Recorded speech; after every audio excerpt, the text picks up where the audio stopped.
At Hegeum High School, a teacher stood before Class 5, expressing how it felt as if it had only been yesterday when she first introduced herself to 32 students. She said it was unfortunate that the time had now come for her to say goodbye. Her name was Maria Chung, and she served as the homeroom teacher for the senior Class 5. While addressing the students, she recalled how there had been times filled with laughter and joy when they had shared wonderful moments. At other times, there had been miscommunications and misunderstandings that had caused emotional wounds among them. Yet, whenever they saw their friends facing hardship or distress, they had offered each other comfort and support. Reflecting on the past year, she mentioned that many things had taken place and expressed her hope that every moment the students had experienced there would remain with them as cherished memories. The teacher then congratulated the seniors of Class 5 on their graduation. As she finished speaking, the students burst into cheers, celebrating their special day with great excitement and happiness. Among the students was a girl named Han Sojung, who thought that everything had finally come to an end. However, she could never have imagined that all 32 seniors of Class 5 would one day reunite for such an unforgettable experience on a deserted island. 6 months later, Han Sojung was working at a restaurant, calling out loudly for number 517, saying that the chicken set was ready. She was the class president of Class 5, currently enrolled at University S as a mathematics major and working part-time at Burgerland. Turning toward the kitchen, she called for 2 more beef patties. A man named Lee Suntae, who was also working there, responded that he would prepare them right away. He commented that it was such a busy day as he continued forming the patties and assembling burgers. His name was Lee Suntae, the vice president of Class 5, and like Sojung, he was enrolled at University F. Sojung fries. Sojung again asked him to prepare 20 nuggets and 2 cheese sticks. He confirmed the order, repeating that he would get 20 nuggets and 2 cheese sticks ready. Then, announcing that the 2 additional beef patties were done, he handed them over, and Sojung thanked him. Later that evening, after a long and exhausting workday, both of them sat outside the restaurant, remarking that the day had been absolutely hectic. They looked utterly drained. Letting out a weary sigh,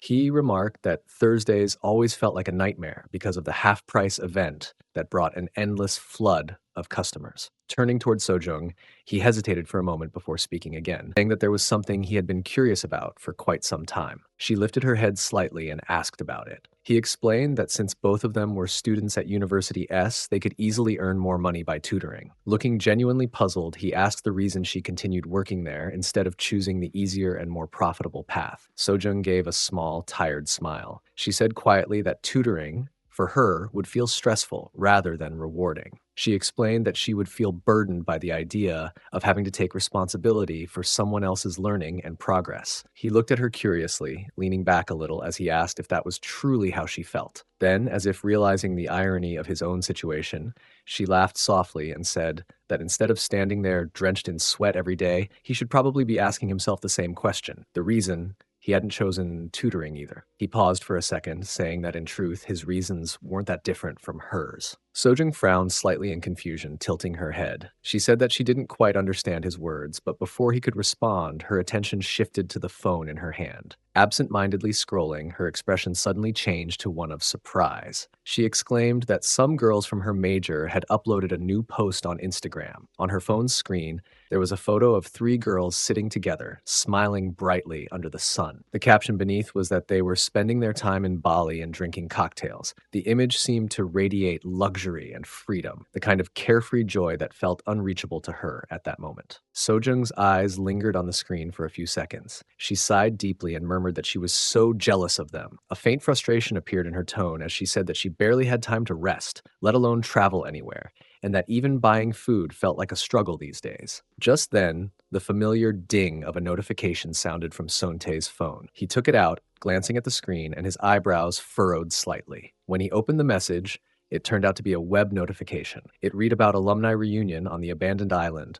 Join them and receive 10,000 won, play an interesting game, and relive their graduation memories. At the bottom, there was a clickable link inviting the user to register. Sojung's phone vibrated at the same moment, showing the same strange notification. Her eyes widened in disbelief as she read it. The idea of an alumni reunion on an abandoned island seemed both ridiculous and oddly intriguing. She looked over at Sontae to see his reaction, and he was already glancing in her direction with the same puzzled look. He raised his phone slightly toward her, showing the message on his screen, and told her that he had received the same notification too. Later that night, under the shimmering shimmering lights of the Love Tower, a couple stood there hand in hand, their figures illuminated by the soft glow of the city below. The girl looked up at the breathtaking view, her voice filled with quiet wonder as she said that the sky looked as if someone had painted it with a delicate brush. Her expression shifted, and she said softly that they only had 4 months left before the CSAT exam. There was a tremor in her voice as she confessed that she was terrified of failing it a second time. The boy, standing beside her, squeezed her hand reassuringly and told her not to worry too much. His tone was calm but firm, carrying the steady warmth of someone who truly cared. He said that since they had been studying so hard together,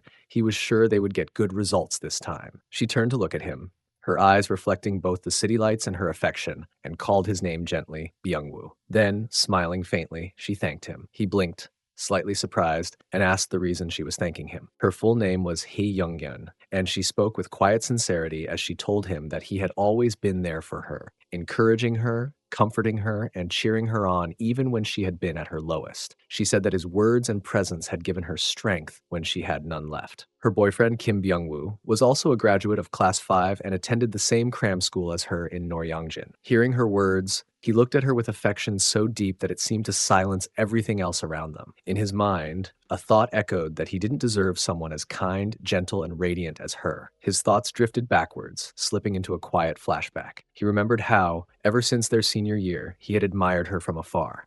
Back then, she had seemed untouchably kind and pretty, and for someone like him, awkward, quiet, and not particularly confident, just talking to her had felt like an impossible dream. One day, he had finally found the courage to greet her. To his surprise, she recognized him immediately and asked if his name was Byung-woo. He remembered how startled and thrilled he had been at that simple acknowledgement. Later, by fate, they met again at the cram school he attended. From that point on, small moments had started to connect them, and shyly asked if he could sit beside her. She always smiled, thanking him, and said they should attend the same class together. Unlike during high school, he had found the strength to talk to her more openly, and since they were both struggling with the same academic pressures, they had quickly grown close. Their bond had deepened naturally until they became a couple.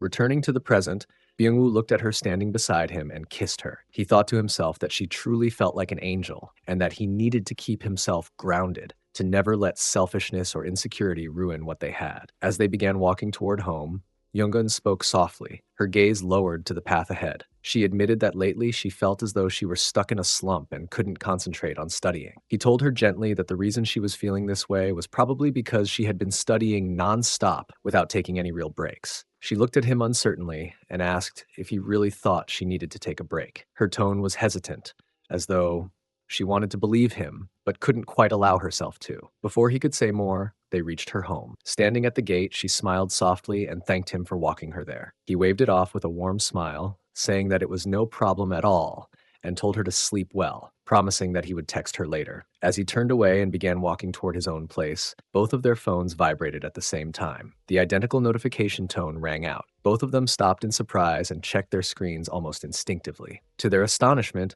each had received the same message that an alumni reunion invitation for the graduates of Class 5. The notification mentioned that the event would take place on an abandoned island and that participants would receive 10,000 won for attending and joining an interesting game. Younggun turned toward him with curious eyes, holding up her phone. She told him that they were apparently offering 10,000 won for the reunion trip. He looked at his phone and nodded, saying that he had received the same notification. The odd coincidence made both of them pause. After a brief silence, she said thoughtfully that since she had been feeling stuck and unmotivated lately, maybe taking a short break wouldn't be such a bad idea. If the message wasn't some kind of scam, she thought, perhaps it could be refreshing. It had been such a long time since they had seen their old classmates, and reconnecting with them might even help lift her mood. Her words, however, made Byung-woo's chest tighten slightly. Though she spoke with a light and hopeful tone, he couldn't share her enthusiasm. The thought of meeting their former classmates again stirred a quiet dread inside him. His memories of high school were not filled with warmth like hers. As her voice faded into the night air, his mind slipped into a painful flashback, one that still haunted him deeply. He remembered himself as a timid high school boy, cornered by a group of his classmates. Their expressions had been cruel, their laughter sharp and taunting. One of them sneered at him, saying that there were 7 of them and demanding to know the reason he had only brought 3 burgers. He could still recall the sting of humiliation and the ache in his body as he lay on the ground, his clothes dusty, his cheek pressed against the cold floor. Trembling, he had stammered that he was sorry and that he didn't have enough money, but his apology had only earned him more mockery. The memory struck him with a familiar bitterness. Snapping back to the present, he realized that Yungun was still speaking, her voice filled with cheerful excitement as she said that the reunion actually sounded like a great idea. She suggested that they should go together. Byungwoo forced a small smile, though his expression betrayed the tension in his chest. He said quietly that, sure, they could go together. Though he didn't want to disappoint her, he couldn't stop the flood of anxious thoughts. On the other side of the city, a girl was in the middle of an intense dance practice session with her teammates. The mirrored walls reflected their synchronized movements, and the rhythm of their steps echoed through the practice room. Her name was Choi Yesu, a graduate of Class 5 who was now preparing to debut as an idol under a small entertainment company.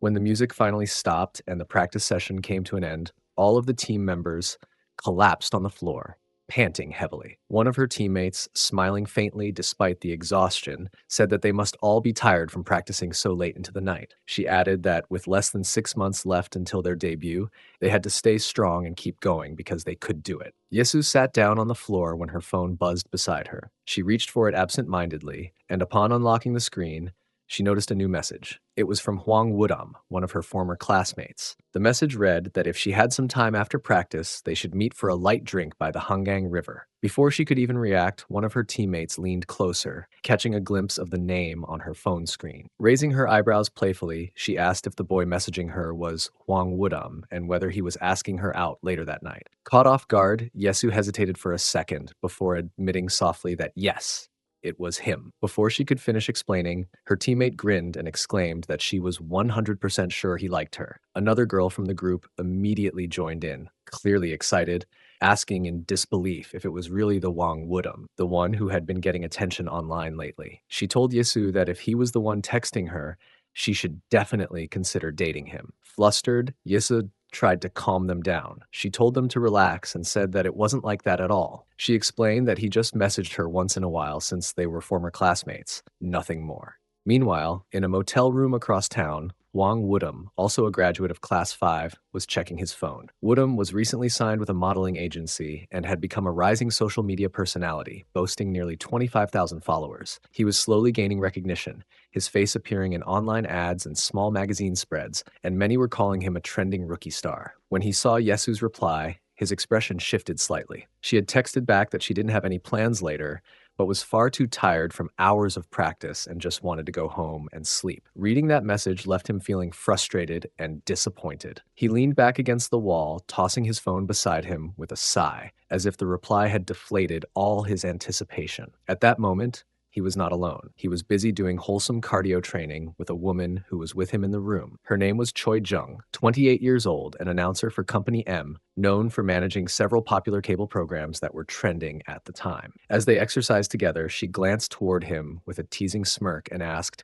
who he was trying to flirt with again this time. Woodham, still catching his breath, shot her a quick look and replied that she didn't need to know about that. Choi Jung chuckled, shaking her head slightly, saying that he was obviously up to his usual mischief again. They resumed their workout session. During that moment, Hwang Wudam's phone vibrated with a sudden notification, breaking the quiet rhythm of the room. But before he could react, Choi Jung leaned closer with a teasing grin. She remarked that he had just gotten a notification and joked that it was probably from that girl he had been talking about. Without giving him a chance to respond, she mischievously snatched the phone out of his hand, saying that she absolutely had to see what the girl looked like. Woodham immediately tried to take the phone back. He told her that the girl was pretty, much prettier than her, in fact. Choi Jung's expression changed for a brief moment, somewhere between disbelief and amusement. She looked at the phone and scoffed, saying that it was nothing but a random scam text message. He quickly reached forward and took the phone back from her hand, telling her firmly but not harshly to give it to him. As he looked down at the screen, his teasing smile faded into confusion. It wasn't a personal message at all. Instead, the screen showed a strange web notification, something about an alumni reunion being held on an abandoned island. The title itself felt oddly mysterious. Meanwhile, in a completely different place, the atmosphere of a gym was filled with the metallic echo of weights clanking. Among the noise stood a girl who looked intensely focused, her movements precise and powerful. Her name was Park Hannah, a fifth-year graduate student athlete from University known for being one of the top 3 powerlifters capable of lifting an astonishing 370 kilograms. She was also a personal trainer at the Gangnam Fitness Center, admired by many around her. People often gathered nearby whispering to each other about her strength and dedication. Some expressed envy, while others simply watched her in admiration, calling her obsessed or crazy for the way she pushed her body beyond its limits. But Hannah barely heard them. Inside her mind, her thoughts were sharp and determined. She told herself that she was still far from where she needed to be. If she wanted to win the upcoming competition, she had to surpass herself, because the world outside was filled with monsters. Her phone suddenly buzzed on the bench beside her. She picked it up, but when she saw the screen, she blinked in confusion. It was an unfamiliar notification, something about an alumni reunion on an abandoned island. For a brief second, she just stared, her breathing slowing as a strange feeling of curiosity flickered in her chest. Elsewhere, in a dimly lit garage that smelled faintly of oil and metal, a young man worked with quiet concentration. The sound of a wrench turning echoed softly as he leaned over the hood of a car. His name was Han Taesung, a fifth-year graduate who had once been known as the leader of all the bullies in his class. Now, however, his life has taken a different turn. He was learning the trade of car repair, working diligently under the guidance of a mechanic. His phone, resting on a nearby shelf, lit up with a new notification. He glanced at it absent-mindedly, expecting a message from a client or his boss. But when he saw the words Alumni Reunion, Abandoned Island, he froze for a second, his expression blank. In another corner of the city, a girl was sitting in a tattoo studio, carefully etching designs onto her arm. Smoke curled upward from the cigarette held loosely between her fingers. Her name was Kang Soo-jung, another fifth-year graduate, once known as a troublemaker and bully in her class. She now studied at a community college. When her phone buzzed on the table, she picked it up lazily and glanced at the notification. It mentioned something about an alumni reunion. She scoffed under her breath, taking another drag from her cigarette. The message looked ridiculous to her, something that felt like a cheap prank or one of those strange scam links that popped up out of nowhere. At the same time, in a dark room, illuminated by multiple computer screens, another young man sat hunched over his desk. Lines of code flashed across the monitors, and the steady sound of his typing filled the silence. His name was Park Hoshik, a fifth-year graduate who had once been considered a loser by his peers, a bread shuttle who used to run errands for bullies. But now, his reputation was completely different. He had become a skilled hacker and programmer. He leaned forward, his eyes fixed on the glowing text on his screen. Almost there, he muttered to himself, just a little more work. And then, with a triumphant chime, a success notification appeared. His face lit up with excitement as he shouted that he had finally managed to hack into an overseas server. Just then, Siri's voice broke through his excitement, calmly informing him that he had received a new message. He glanced at his phone, slightly irritated, and asked about the message. Siri read it aloud that it was an invitation to an alumni reunion. His excitement dimmed into curiosity, then suspicion. He muttered to himself that it seemed like an obvious phishing link, but his curiosity got the better of him. After a brief hesitation, he clicked it. At the same moment, all the others who had received the same notification stared at their screens with similar confusion and surprise. Despite their different lives, each of them made the same decision: to click the link. A loading symbol appeared on all their screens, spinning slowly before fading into black. Then suddenly a figure appeared, a man wearing a mask, his face hidden, voice calm yet eerie. He greeted them, addressing them as the seniors of Class 5. He asked if they were ready to escape from their dull, ordinary lives and step into a world filled with adventure. Finally, he announced that the alumni reunion on the abandoned island event was about to begin. The screen shimmered, and then a glowing start button appeaed in front of them. For a moment, no one moved. Then, one by one, their fingers hovered closer to the screen, curiosity mixing with a faint, inexplicable sense of dread. Han Seo-jung stood beside Lee Sung-tae, her eyes fixed on the flickering screen in front of them. The man appearing on it was wearing a mask that covered almost his entire face. His movements made them slightly awkward and unsettling. She couldn't help but feel uneasy, her mind running through questions she couldn't quite form. Sung-tae, standing with his arms loosely crossed, asked whether the game was really about to begin. His tone carried a mix of curiosity and suspicion, though he tried to appear calm. Both of them were freshmen in the university's mathematics department. Seo-jung murmured that something didn't feel right about this. There was a strangeness in the man's appearance that went beyond the mask. It was the way he seemed to know things he shouldn't. She couldn't understand how someone like that could know they were first-year students or even connected to the senior year group. The thought sent a chill down her spine, and she wondered if they had unknowingly given away their information somewhere online. Sung-tae, however, tried to reason with her uncertainty. He suggested that maybe the man had scraped data from all the senior classes across the country, collected whatever information he could find, and sent out the same invitation message to everyone. He said perhaps it was just a random selection, and they were simply unlucky or lucky enough to be included. He added that since the message didn't seem to be asking for any kind of payment, clicking the link probably wouldn't cause much harm. In his mind, he wondered if this was just another one of those online marketing stunts or some hidden survey disguised as a game. Sojun glanced at him, unsure whether to trust that reasoning. Her hands were slightly trembling as she asked if he was certain this would be fine. Yet, after a moment of silence, both of them, drawn by curiosity, stronger than caution, pressed the start button together. The man on the screen immediately began to speak again. He thanked all of them for beginning the game and said he could understand how suspicious they might feel. According to him, it was natural to be cautious in a world full of con artists and deception. Then he continued with a strange assurance, saying that to prove his sincerity and put their doubts to rest, he would send each participant a sum of 10,000 in return for joining the game. As he spoke, a new section appeared on the screen, displaying fields labeled with bank name and account number. The text blinked softly, inviting them to enter their information. Everyone watching the stream, including Sojung and Sungtae, stared in disbelief. Meanwhile, across town, Choi Yeso was leaving the dance studio with her teammates after a long practice session. Her teammates were chatting cheerfully, telling each other a good job everyone had done, and saying their goodbyes.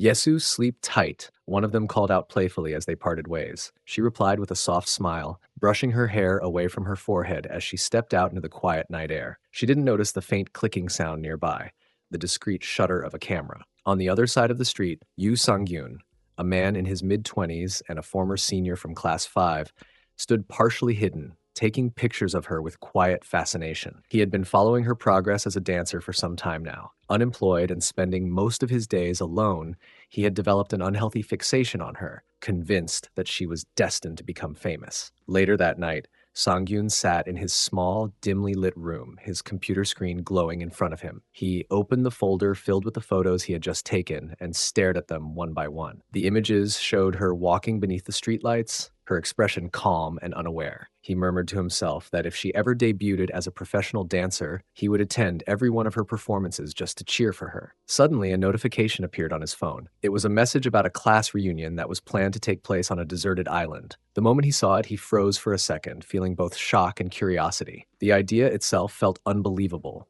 But if it was real, it could be a chance to enjoy a great time with Choi Yesu, the one person whose presence could make the whole event special for him. He thought to himself that even if there was no money involved, it didn't matter much. The thing that mattered more was her. Driven by a mix of excitement and disbelief, he typed his name and account number into the form on his phone, confirming his participation and submitting the details to receive the money that came with the invitation. Meanwhile, on the other side of the city, at a small, cozy get-together, Naeunha was sitting among her college friends. The atmosphere was casual. One of the girls there suddenly began talking about her TOEIC score, complaining that no matter how much she studied, her marks just wouldn't go up. She sighed and asked the group if anyone could recommend a good textbook or language class to help her improve. Eunha listened silently, feeling detached from the topic. She thought it was strange to bring up something like test scores while they were drinking and trying to relax.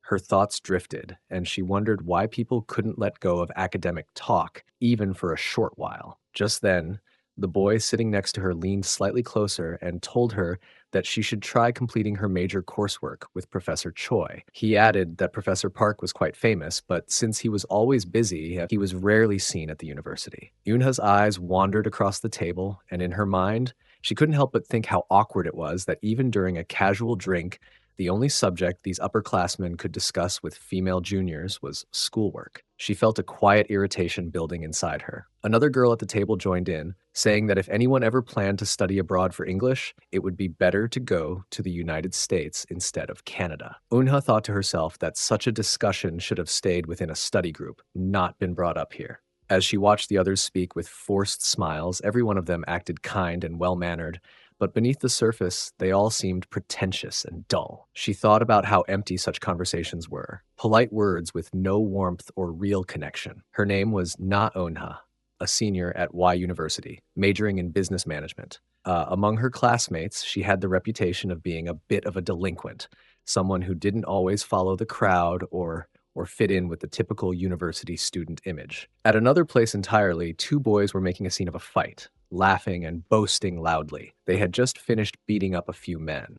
One of them shouted that they had beaten all of them and asked the onlookers if it was their first time witnessing something like this. They referred to one of their own as the super psycho, Shin Chang-sub. Sitting nearby was a wealthy man named Park Ah-hin, the kind of everyone despised but could not ignore. He was known for using his money to treat others like they were beneath him, like dogs. People whispered that he was born into wealth and privilege, untouched by struggle. Among them was another notorious figure, a man known as the Human Warhead, Han Taesung, a name that carried both fear and admiration. In another corner of that same place, a girl and a boy were bullying a man. The girl was sitting right on top of him, her expression cold and playful, while the boy beside her taunted the victim for not even knowing how to stay still. The man being bullied tried to defend himself weakly, reminding them that last time they had told him it was just supposed to be a massage chair. The scene was cruel, and the air around them was heavy with humiliation. The girl's name was Kang Soo-jung, infamous for her toxic personality and manipulative behavior. The boy accompanying her was Kim Cheol, known for being deceitful and underhanded, someone who found amusement in others' misery. Back at the get-together, Eunha's mind wandered. She began recalling her former classmates, the people she had known so well. Every single one of them, flawed, arrogant, or cruel in their own way. Despite thinking they were all trash, she missed them. Her thoughts were interrupted when her phone buzzed suddenly. She glanced down and saw a notification on the screen. It was about the class reunion, the same one that others had received, and it even mentioned a monetary reward for attending. The idea caught her attention immediately, and she felt a spark of curiosity. After a moment of thought, she turned to her friends and said she had to go because something had come up. Her friends looked surprised and asked if she was already leaving. When she nodded, they told her to get home safely. Eunha left the gathering, stepping out into the cool evening air. As she walked down the street, she called Soo-jung. On the other end, Soo-jung's voice sounded casual as she said that it had been a while. Eunha held the phone closer and asked her where she was. On the other side of the city, at a gymnasium and yoga studio, a girl entered the room, her eyes scanning the space. She murmured softly, almost to herself, that there were far too many people there. She had been hoping to find somewhere quiet, a place where they could be alone for the day. Her name was Na Doyeon, a senior at her university, currently working part-time at a cafe while preparing to become a barista. She had always been meticulous about her plans, and today she had envisioned a peaceful training session away from the crowd. Standing nearby was a boy who seemed to have been expecting her. He was holding something out toward her and said that she should try it. A refreshing sikye, suggesting that it would lift her mood. His name was Choi Sun-ho. They walked together through the yoga training area, moving past the mats and equipment with practiced ease. As they walked, Doyeon leaned close and whispered into his ear, reminding him that they hadn't seen each other in 15 days. She confessed that she had been looking forward to performing the wholesome cardio training with him. Sun-ho responded with a teasing smile, suggesting that if they went to a dark corner, they might manage to cuddle without anyone noticing. Doyeon froze for a moment, surprised by his boldness, and admitted inwardly that even the thought of that alone wasn't enough to satisfy her desires at the moment. They slipped into a corner, the noise of the room fading into the background as they stood closer together. Sun-ho looked at her thoughtfully, reflecting on the strange yet familiar bond they shared. He remembered that she was his high school classmate, Doyeon, and realized how much their relationship had changed since then. They had been in the same class during their senior year,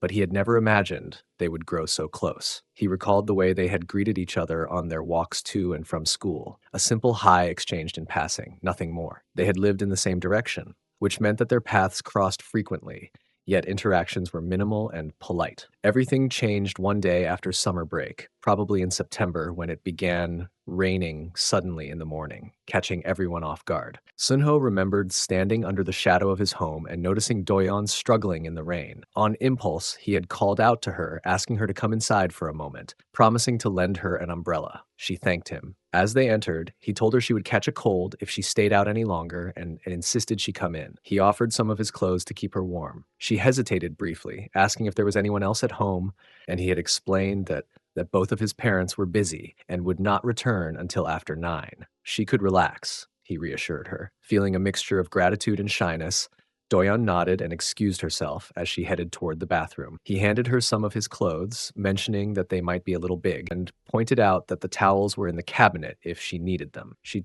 took them with a mixture of embarrassment and gratitude, admitting softly that it was her first time doing something like this at a boy's house and that she felt she owed him for everything he had done that day. Sunho, in contrast, hadn't thought much of it at first, but as he listened to the shower running, a strange, almost unexplainable feeling began to grow inside him. The sensation was new and unfamiliar, a mix of nervousness and curiosity, and it only intensified as he waited for her to finish. When she finally stepped out of the bathroom, she thanked him quietly. He responded simply saying it was no problem. Yet, despite the casual words, an awkward silence lingered between them. Both of them felt the unusual tension. After a few moments, they moved past it, and the day continued as they ended up doing their wholesome workout session together. Though they were not especially close at that time, this day marked a turning point. That first time had happened unexpectedly, like an accident, and both of them silently agreed that it wasn't part of a romantic relationship. They were not dating, and yet the incident created a subtle, lingering tension between them. On the way to school afterwards, both felt shy and awkward,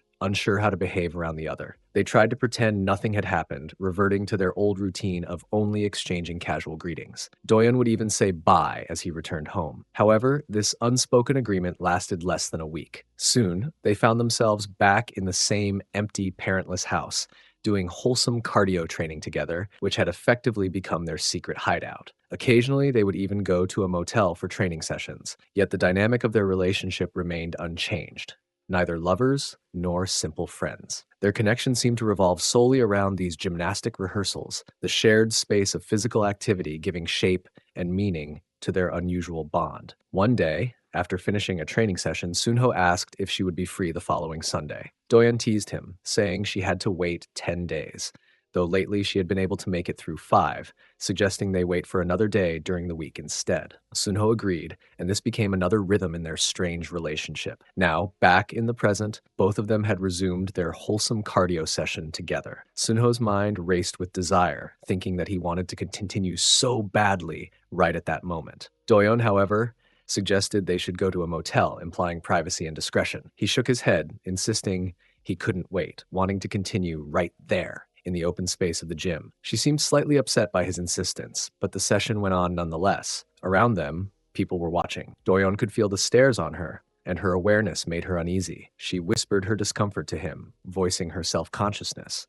Sunho, however, brushed it off, telling her not to care about the onlookers. Doyeon thought to herself that she must be crazy. Na Doyeon held Choi Sunho's hand and helped him stand up, telling him that they should move quickly. Both started walking out of that area together. As they reached another corner, she remarked that he must be going crazy, explaining that her heart had been pounding so hard she thought she was going to die. He laughed and told her that she was overreacting and had actually enjoyed the situation. She turned back, insisting that she had not, but he then mentioned that he had received a strange text on his phone. Looking at his phone, he noticed it was about a class reunion on a deserted island. She also checked her phone and said that she had received the same message. He suggested that it could be spam or a phishing attempt, but she was shocked to see that the invitation also included an offer of money for participation. Encouraged by the possibility, she clicked the start button, hoping that the information was true. When it loaded, both of them were surprised to see a strange man wearing a mask on his face, who apologized and explained that the class reunion game on the deserted island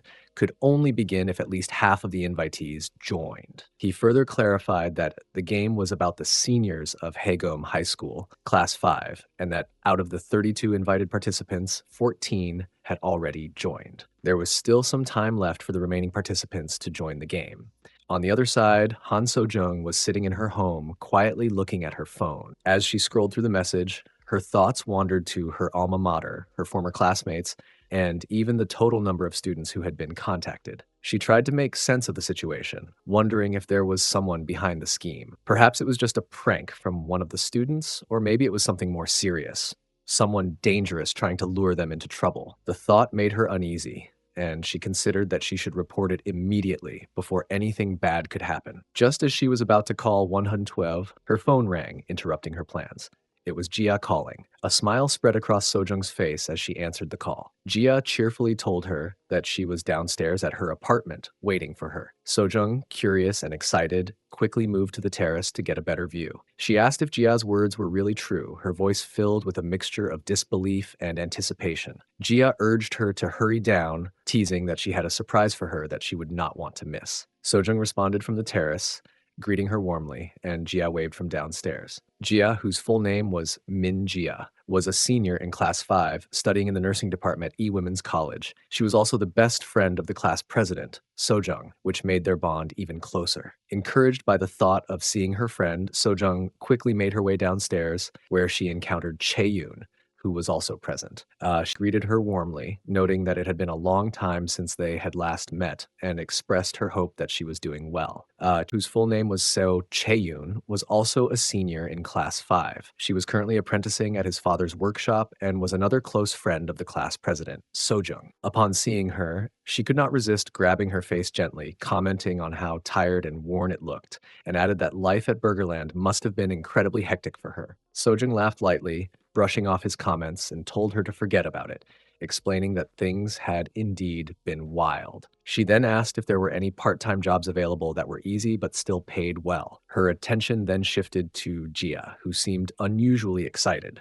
Sojung wondered if something significant had happened to her friend, as her energy was noticeably higher than usual. Before she could ask further, Jia suddenly ran toward her and hugged her tightly, expressing how much she had missed her. Sojung, touched by the gesture, asked about the surprise that Jia had mentioned earlier. Jia smiled mischievously, grabbed her hand, and started dragging her toward another corner, telling her to prepare herself what was coming next. As they moved, Jia led Sojung and Chae-yoon toward her brand new car. Sojung's eyes widened in surprise at the sight of it, and she asked in disbelief if Jia had really bought it. Jia explained that her father had purchased the car for her, but on the condition that she earn all of her living expenses independently, which showed her determination and responsibility. Chae-yoon, still observing the scene, chimed in, saying that Jia had been bothering her all day, insisting that they should celebrate her new car by going for a nighttime drive together. Jia, clearly thrilled, shouted with excitement, announcing that it was time for them to head to the sea at night. As they prepared to leave, Chae-yoon attempted to make an excuse to step away, but Sojung quickly grabbed her, insisting that he was not going anywhere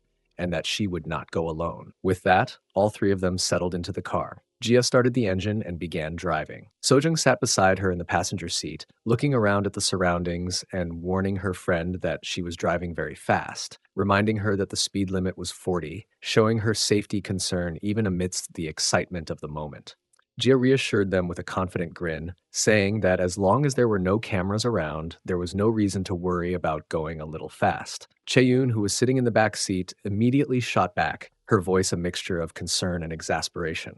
She warned her not to speed recklessly, reminding her, half-jokingly, that as a total loser, she had only one life to live. Jia laughed, waving off his concerns, claiming that playing video games had trained her reflexes and made her the best driver anyone could ever know, and Sojung couldn't help but feel a mix of amusement and nervousness as she sat beside Jia. Meanwhile, Chae-yoon's attention drifted to his phone, where she noticed a small island marked on the map, complete with a theme park and a garden. She called out to Jia, questioning whether she was absolutely sure her GPS was working correctly. She was saying that they might be taking the long route, he said cautiously, squinting at the map on his screen. Jia responded immediately, her voice brimming with certainty. She explained that her GPS was perfectly fine and she had tested it the day before while practicing driving with her dad, and there had been no issues. Chae-yoon, still unconvinced, muttered to herself that she was not sure they were heading in the right direction. After a brief silence, Jia turned to both of them with a curious look. She asked if either of them had received that strange text about the class reunion on a deserted island. Chae-yoon immediately asked if she had received it too, admitting that she had assumed it was a phishing scam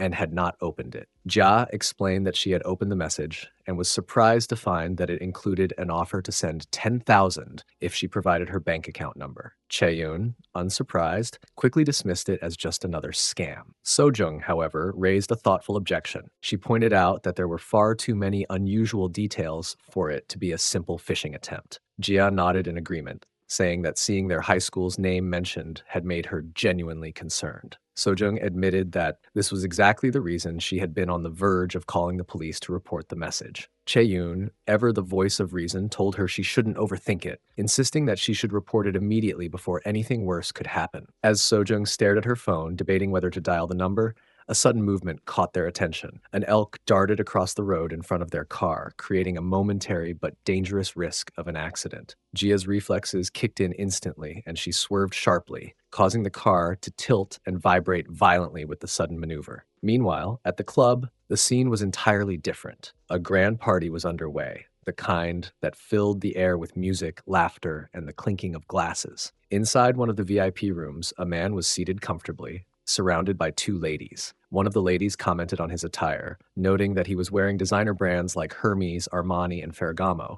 though she thought some of the items looked slightly fake. Her voice carried a mixture of admiration and skepticism. Another girl added her observation, noting that while he looked young, he carried an unmistakable air of wealth. She speculated that his father must be exceptionally well off to afford such a lifestyle, her curiosity tinged with envy and awe. Park Ah-hin mentioned that his father was nothing particularly extraordinary, emphasizing that he merely ran a small company and that there was nothing too impressive about him. Curious, the girl asked him to elaborate on the company, seeking more details about it. Park Ah-hin explained that the company was involved in constructing apartment skyscrapers, often in desert areas, and engaged in similar large-scale construction projects. He clarified that it was a construction company. He also shared that he himself was Park Ah-hin, a senior in Class 5 known as a delinquent leader, and importantly, the son of the chairman of S Construction. The girl, still processing this information, asked him in disbelief whether he was truly the son of a chairman of such a large corporation. She added playfully that if this were indeed true,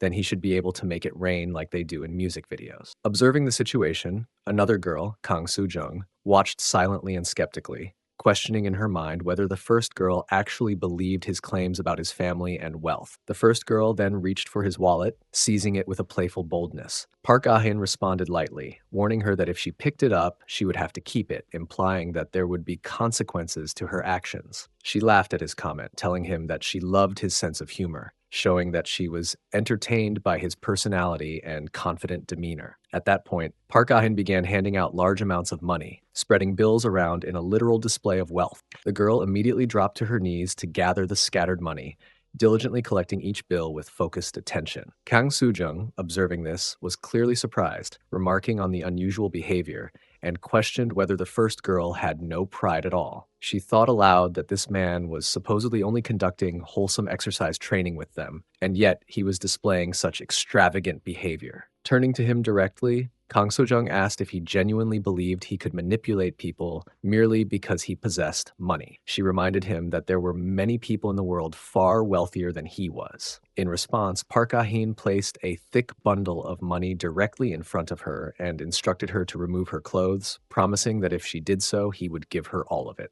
She considered the stack of money, thinking that it must be extremely substantial, perhaps 3,000 or even exceeding 5,000, and realized just how much he was willing to give. Deciding to comply with his request, she asked if he was happy with her response, to which he replied that she should not stop halfway, emphasizing that she needed to fully follow through with his demand. He further asked her to strengthen her fingers and hand muscles in front of him, promising that he would also reward her for completing that task. She was astonished by the sheer amount of money and the thorough fulfillment of all the demands he had set before her, feeling both surprised and overwhelmed by his generosity and influence. Meanwhile, another lady continued to observe everything that was happening, forming her own judgment. She realized that Park Ah-hin was completely different from other men who merely liked to flaunt their money superficially. To her, he belonged to an entirely different class, someone born with a diamond spoon, possessing both wealth and an unmistakable aura of power.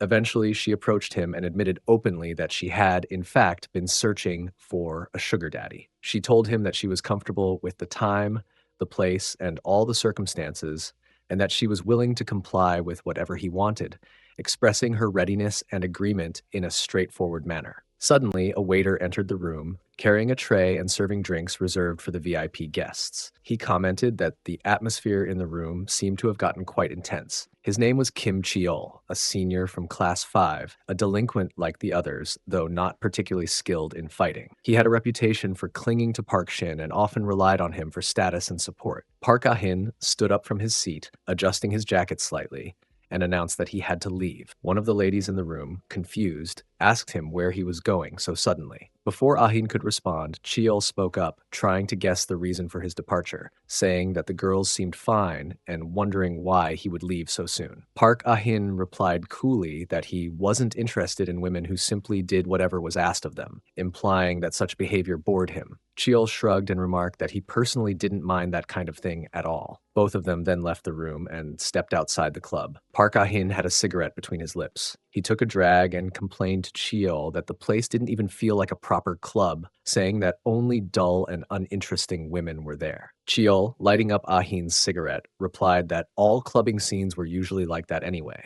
He then changed the subject, asking if Ah-hin had seen something strange on his phone, showing his own device to him. He explained that he had received a message which said that anyone who joined the class reunion game would receive 10,000 in return. According to the message, 16 out of 32 participants had already signed up. Cheol mentioned that he had a strong feeling it wasn't just some kind of phishing scam. He said that his instincts told him this could actually be a huge opportunity. He added, with a grin, that he suddenly found himself wondering how the girls from their class were doing these days. He remarked that girls often became much more attractive once they entered college. They worked out, wore makeup, and benefited from all the wonders of modern beauty science. Laughing, he said that if a real class reunion were happening, then meeting and partying with their old classmates would definitely be far more entertaining than spending time in that boring club.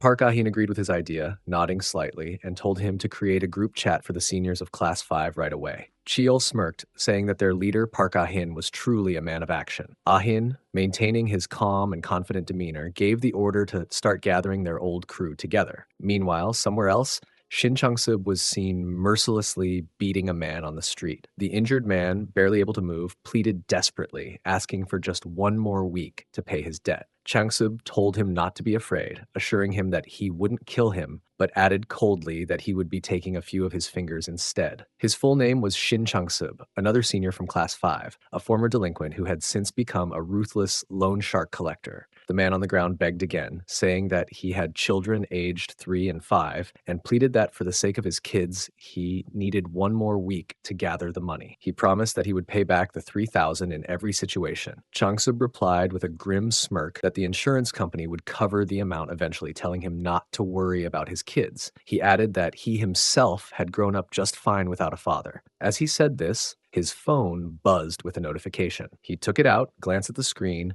and saw that Kim Cheol had added him to a new group chat titled Senior Class 5 Friends. Curious, he checked the members and noticed that both Park Ah-hin and Cheol were in it. He thought to himself that the old crew must be planning something interesting, probably up to some kind of fun again. Elsewhere, Park Hoshik sat in front of his computer, his eyes fixed on multiple screens as he analyzed the advanced techniques that hackers had been using, focused deeply on understanding every small detail of the system he was investigating. Jia had driven quite far down the road when suddenly an accident took place. As Jia slowly regained her senses and managed to stabilize herself, she immediately turned toward Sojung and Chayun, asking in a worried tone if both of them were all right. Sojung, still slightly shaken but trying to calm Jia down, responded that she was fine. Chayun, touching her head and wincing a little from the pain, added that except for the fist-sized lump forming on her head, she was fine as well. Hearing that, Jia's eyes filled with tears. Her voice broke as she began crying, apologizing repeatedly to them, explaining that the accident had happened because an elk had suddenly appeared on the road. She said she hadn't expected it and lost control trying to avoid hitting the animal. All three of them stepped out of the car to check on the condition of the vehicle. Jia, however, couldn't stop crying. Her hands trembled as she looked at the dented car, and she said that she didn't know about the next, that she was completely lost and screwed. Cheyun tried to remain practical despite the situation. She asked if it was possible that the damage could be covered by Jia's car insurance, adding that maybe if she paid a few $100s, the insurance would take care of the repair. Jia, still crying and wiping her tears, said in a trembling voice that she didn't even have car insurance and that the repair cost would probably be several $1,000s. That confession left Sojung shocked. She looked at Jia in disbelief and asked if what she had just said was really true. Jia nodded and confirmed it, saying that yes, it was true. She added that if that strange text message they had received earlier actually turned out to be real, then she would be able to cover the repair costs for her car immediately without worrying. Chae-yoon, however, wasn't convinced. She said that there was no way such a message could be real. Jia then took out her phone, her eyes widening in surprise as she saw a new notification pop up. It was from Kim Cheol. Chae-yoon, puzzled, asked about it, while Sojung explained that their senior classmates had created a group chat. In that chat, Kim Cheol had sent a greeting message to all his classmates from class 5. Kang Soo-jung, on the other hand, had mocked him, calling him a psycho and saying that making a group chat like that was crazy, especially if he had done it because of that strange text message. Simply laughed at the teasing and admitted that it was true, to which Kang Sojung replied that believing in something like that was ridiculous. Cheol had said that rather than believing, he was simply curious and wanted to see who among them would actually show up. Then Nonha joined the conversation, saying that there was nothing to lose by giving it a try. She suggested that they might as well act foolish for once and see for the next.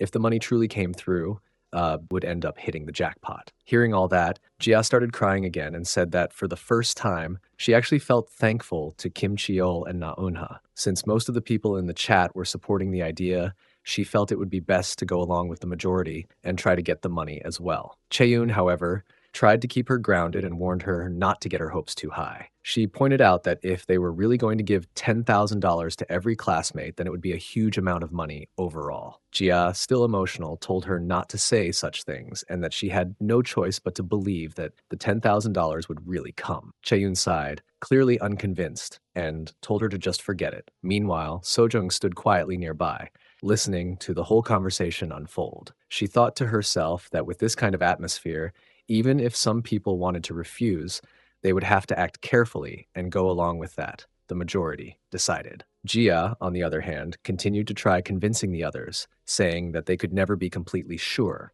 There was always a chance that the message might actually be true. At the same time, Sojung kept thinking to herself that she really wanted to call the police right away, but she hesitated, feeling concerned about Jia's fragile state. No matter how she tried to make sense of it, she couldn't shake off the feeling that all of this was part of a deliberate trap, something that had been intentionally planned and set up specifically for their class. A few minutes earlier, Park Hoshik had been sitting in front of his computer, expressing his frustration toward the hackers he was investigating. He said that these hackers were not ordinary people at all. As soon as the start button was pressed, they would immediately install spyware on the system. He mentioned that for now, all the phones were running fine, but if the hackers ever decided to launch a large-scale attack from their main server, it would be impossible to stop them from hijacking every connected device.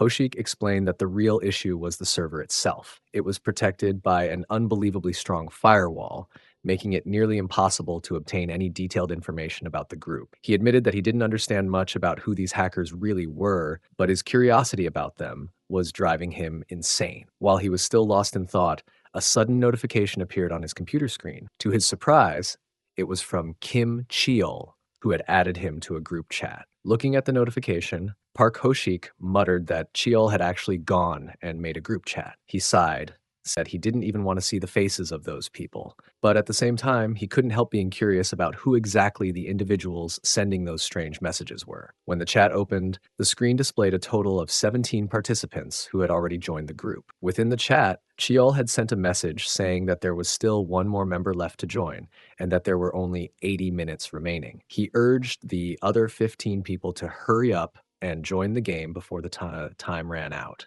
Jungchen was standing with Hoyun, engaging in a casual conversation. He asked Hoyun if he had ever done any workout sessions before. Replied that he had, but pointed out that it wasn't like Jungchen and them often either. Jungchan, whose full name was Lim Jungchan, laughed and said that he had lost his battle card back when he was a freshman. He was a Class 5 graduate who had majored in animation at 8 University. He began telling a story from his past experience, explaining that during one outdoor wholesome cardio training session, he had sneaked out of the dormitory late at night. He said that he had done the workout with a girl inside a swan boat on the river, and even now, just thinking about that moment felt thrilling and unforgettable to him. Hoyun listened with envy and said that he was really jealous of him, admitting that he wanted to try something like that in real life too. His full name was Jung Hoyun, a Class 5 graduate who was studying nail art. Jungchan grinned and told him that he had one shocking story to share. Curious, Hoyun asked about the story. Jungchan replied that the last person he would ever expect to be involved in something surprising was none other than Choi Sungmin. Hearing that, Hoyun was taken aback and asked for more details, clearly surprised to hear Sungmin's name mentioned like that. Jungchan explained that Sungmin had also lost his battle card.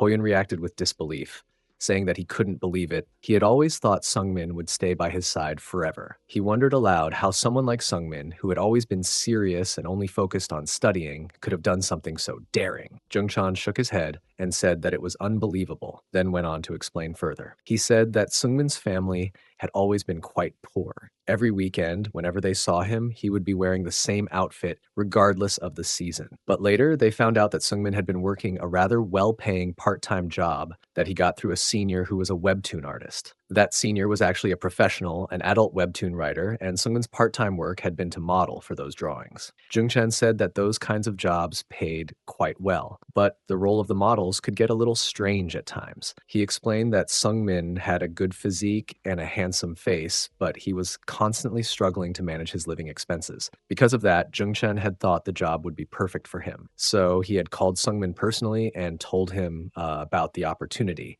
And Sungmin had agreed almost immediately, without spending too much time thinking it over. Lim Jungchan was telling Hoyun that he had once asked Sungmin whether the girl he was working with was his classmate, and if he was certain that she wasn't his girlfriend. Jungchan said that at that time, Sungmin had calmly replied that she was only a friend. He had then questioned how someone could ask a mere friend to do such a personal favor, especially when the two of them weren't even in a relationship. Sungmin had answered that it might sound a little strange, but he had a feeling that the girl might actually like him. His full name was Choi Sungmin, a Class 5 graduate from K University in Seoul, majoring in mechanical engineering. He was known as a quiet, disciplined student coming from a humble background. Despite his financial struggles, he was respected for being both intelligent and well-mannered. Among his close circle of friends were Lim Jungchan and Jung Hoyun, who often admired his steady nature and sense of responsibility. Jungchan had told Hoyun that when he heard Sungmin's response, he couldn't help but find it impressive. He had remarked to Sungmin that it wasn't easy to do something as bold as taking off one's clothes in front of other people,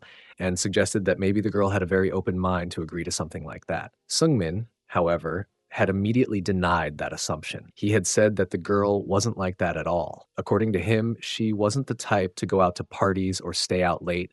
She usually dressed modestly and carried herself with quiet manners. He had even said that he doubted she had ever stepped inside a club before. When she first heard about the modeling job, she instantly refused to take part in it. Yet, when she later found out that Sungmin would be participating with her, she had spent the entire day thinking about it before finally deciding to give it a try. Jungchan had told Hoyun that he found the situation a little troubling. He had admitted that he was worried the author of the webtoon might ask the girl to pose in embarrassing ways, and it would become a serious problem if she got uncomfortable midway, refused to continue, or tried to run away. Sungmin had replied with a half-nervous laugh that Jungchan shouldn't be worrying only about the girl. He had confessed that he himself felt like running away at that very moment. He was so nervous that he hadn't even been able to sleep the previous night, the anxiety constantly circling in his mind as he imagined what it would look like. Hearing that, Jungchan laughed out loud. He had jokingly told Sungmin to make sure he didn't end up getting hurt or causing any kind of trouble later. Then he shifted to a more serious tone, explaining that the payment for the two models was $1,000 in total. He mentioned that the shoot would begin in an hour and advised Sungmin to help the girl relax and ease her nerves when she arrived. After giving that bit of advice, Jungchan handed Sungmin an envelope filled with money. Sungmin had accepted the envelope carefully, still feeling uneasy, but trying to hide his nervousness behind a faint smile. He had said that the hourly pay was actually quite good, and if he found the job manageable after completing the day's session, then Jungchan would have to introduce him to more people for similar opportunities in the future. About an hour later, the room was filled with a low, steady hum conversation. A group of people had gathered, speaking over one another in easy, familiar tones. One man leaned toward another, asking casually if he had gone on yet another vacation. The other laughed and replied that he had. The first shook his head in disbelief, remarking that it was unbelievable. It hadn't even been a full month since his last vacation, and yet he was already burned out again. In another corner, someone asked writer Kim whether he was currently working on a new piece. The writer nodded with a faint smile, admitting that he was, and explained that it was his first time taking on a grown-up themed project. He confessed that, as expected, the artwork was proving quite difficult to handle. His tone was a mixture of embarrassment and pride, as if he were both nervous and excited about the challenge. Another writer nearby laughed lightly and told him that he would probably learn a lot today before he left, especially if he paid attention to the details of the session. Just then, the sound of the door opening shifted everyone's attention. Lim Jung-chan entered the room, his presence immediately commanding quiet. He looked around with a polite but firm expression and addressed the senior writers, asking for their attention for a moment. His tone was formal and steady. He reminded everyone that, as they already knew, for the next 2 hours, no one was allowed to keep their cell phones or any recording devices on them. If anyone still had one, he instructed that they should place it in the lockers at the back of the room before the session began. He waited a moment for everyone to comply, then straightened his posture and announced that he would now bring in the models. A quiet ripple of curiosity spread among the group. Some leaned closer to whisper to each other, their voices full of interest. Many of them were wondering if there would be new models today. One person remarked that both of the newcomers looked like they had great visuals and said he had a good feeling that the session today would be productive. Another person, eyeing the man who had entered with the girl, commented that he seemed familiar, saying that he might be a local actor who often appeared in the daily dramas on television. Meanwhile, a small group continued their gossiping in hushed voices. One of them mentioned the female model was in her 20s, and another added that her skin looked incredibly smooth and radiant.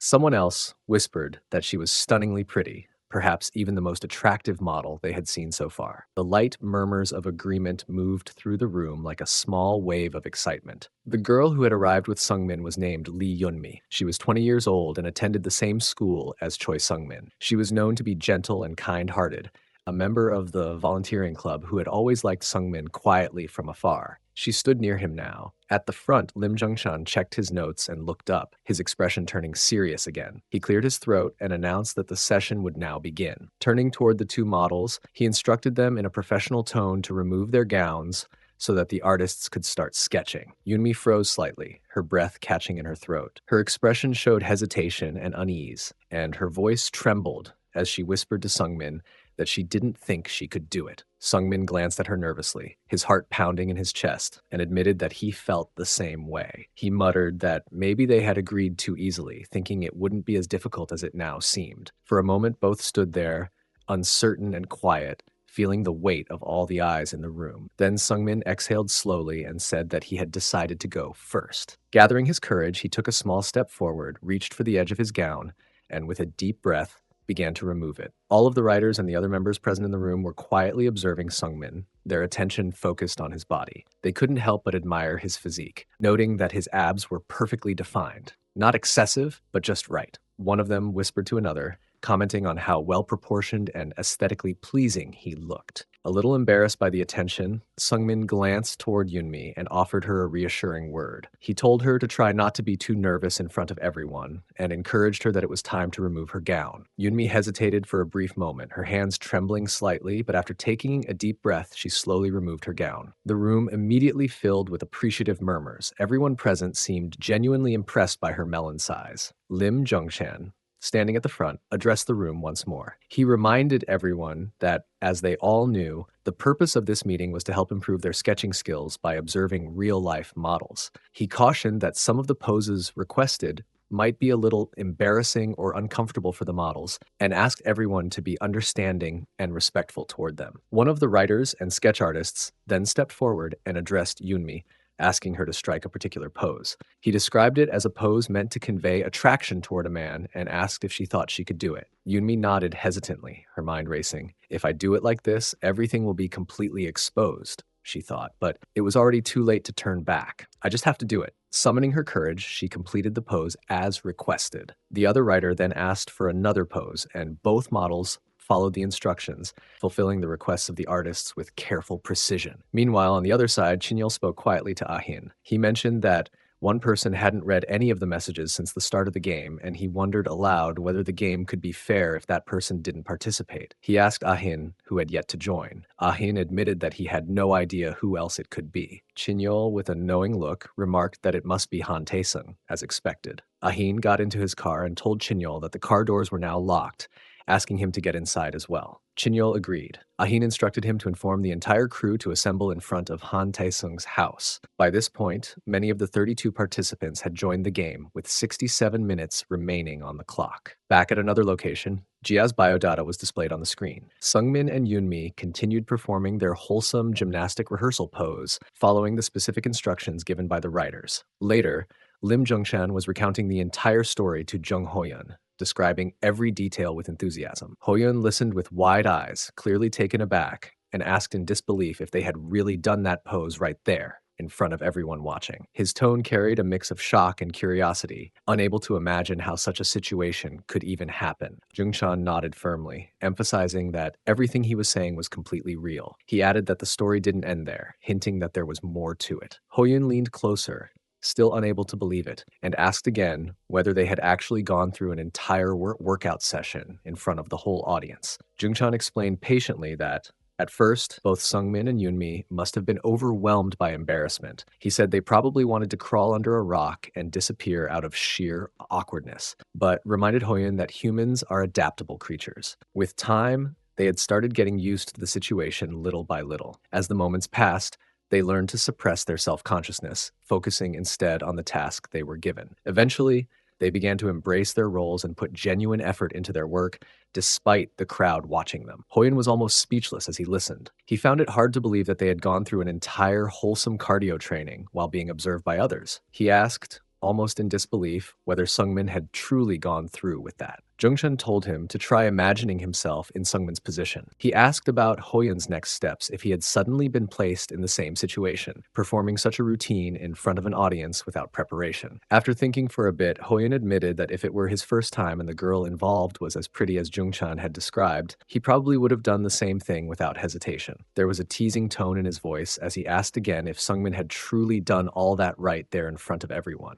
Jungchan confirmed it again, saying that it was indeed true. He described it as a crazy and unbelievable story about how the model student, Choi Sungmin, the one everyone admired, ended up doing his first cardio training in front of a large crowd, and that too, alongside a girl. He ended the story with a small chuckle, saying that this was how the entire situation had unfolded from start to finish. Hoyun leaned back, letting out a deep sigh as he processed everything. He said that he was honestly jealous of Sungmin for having such an experience. Jungchan, amused by his reaction, teased him by saying that if he was really that jealous, he should try doing some modeling himself next time. Hoyun frowned slightly, pretending to be annoyed, and told him that although he was jealous, he would have to decline that suggestion. Still, he added confidently that Jungchan should just wait and see, because he would eventually try something like that too. In the middle of their conversation, Jungchan's attention suddenly shifted when he glanced down at his phone. He frowned slightly and told Hoyun that it looked like Cheol had just created a new group chat. He continued, saying that there was even a strange message in it, claiming that $10,000 in cash would be given to everyone who participated. Curious, Hoyun took out his own phone and checked his messages. He was surprised to see that he had received the same text.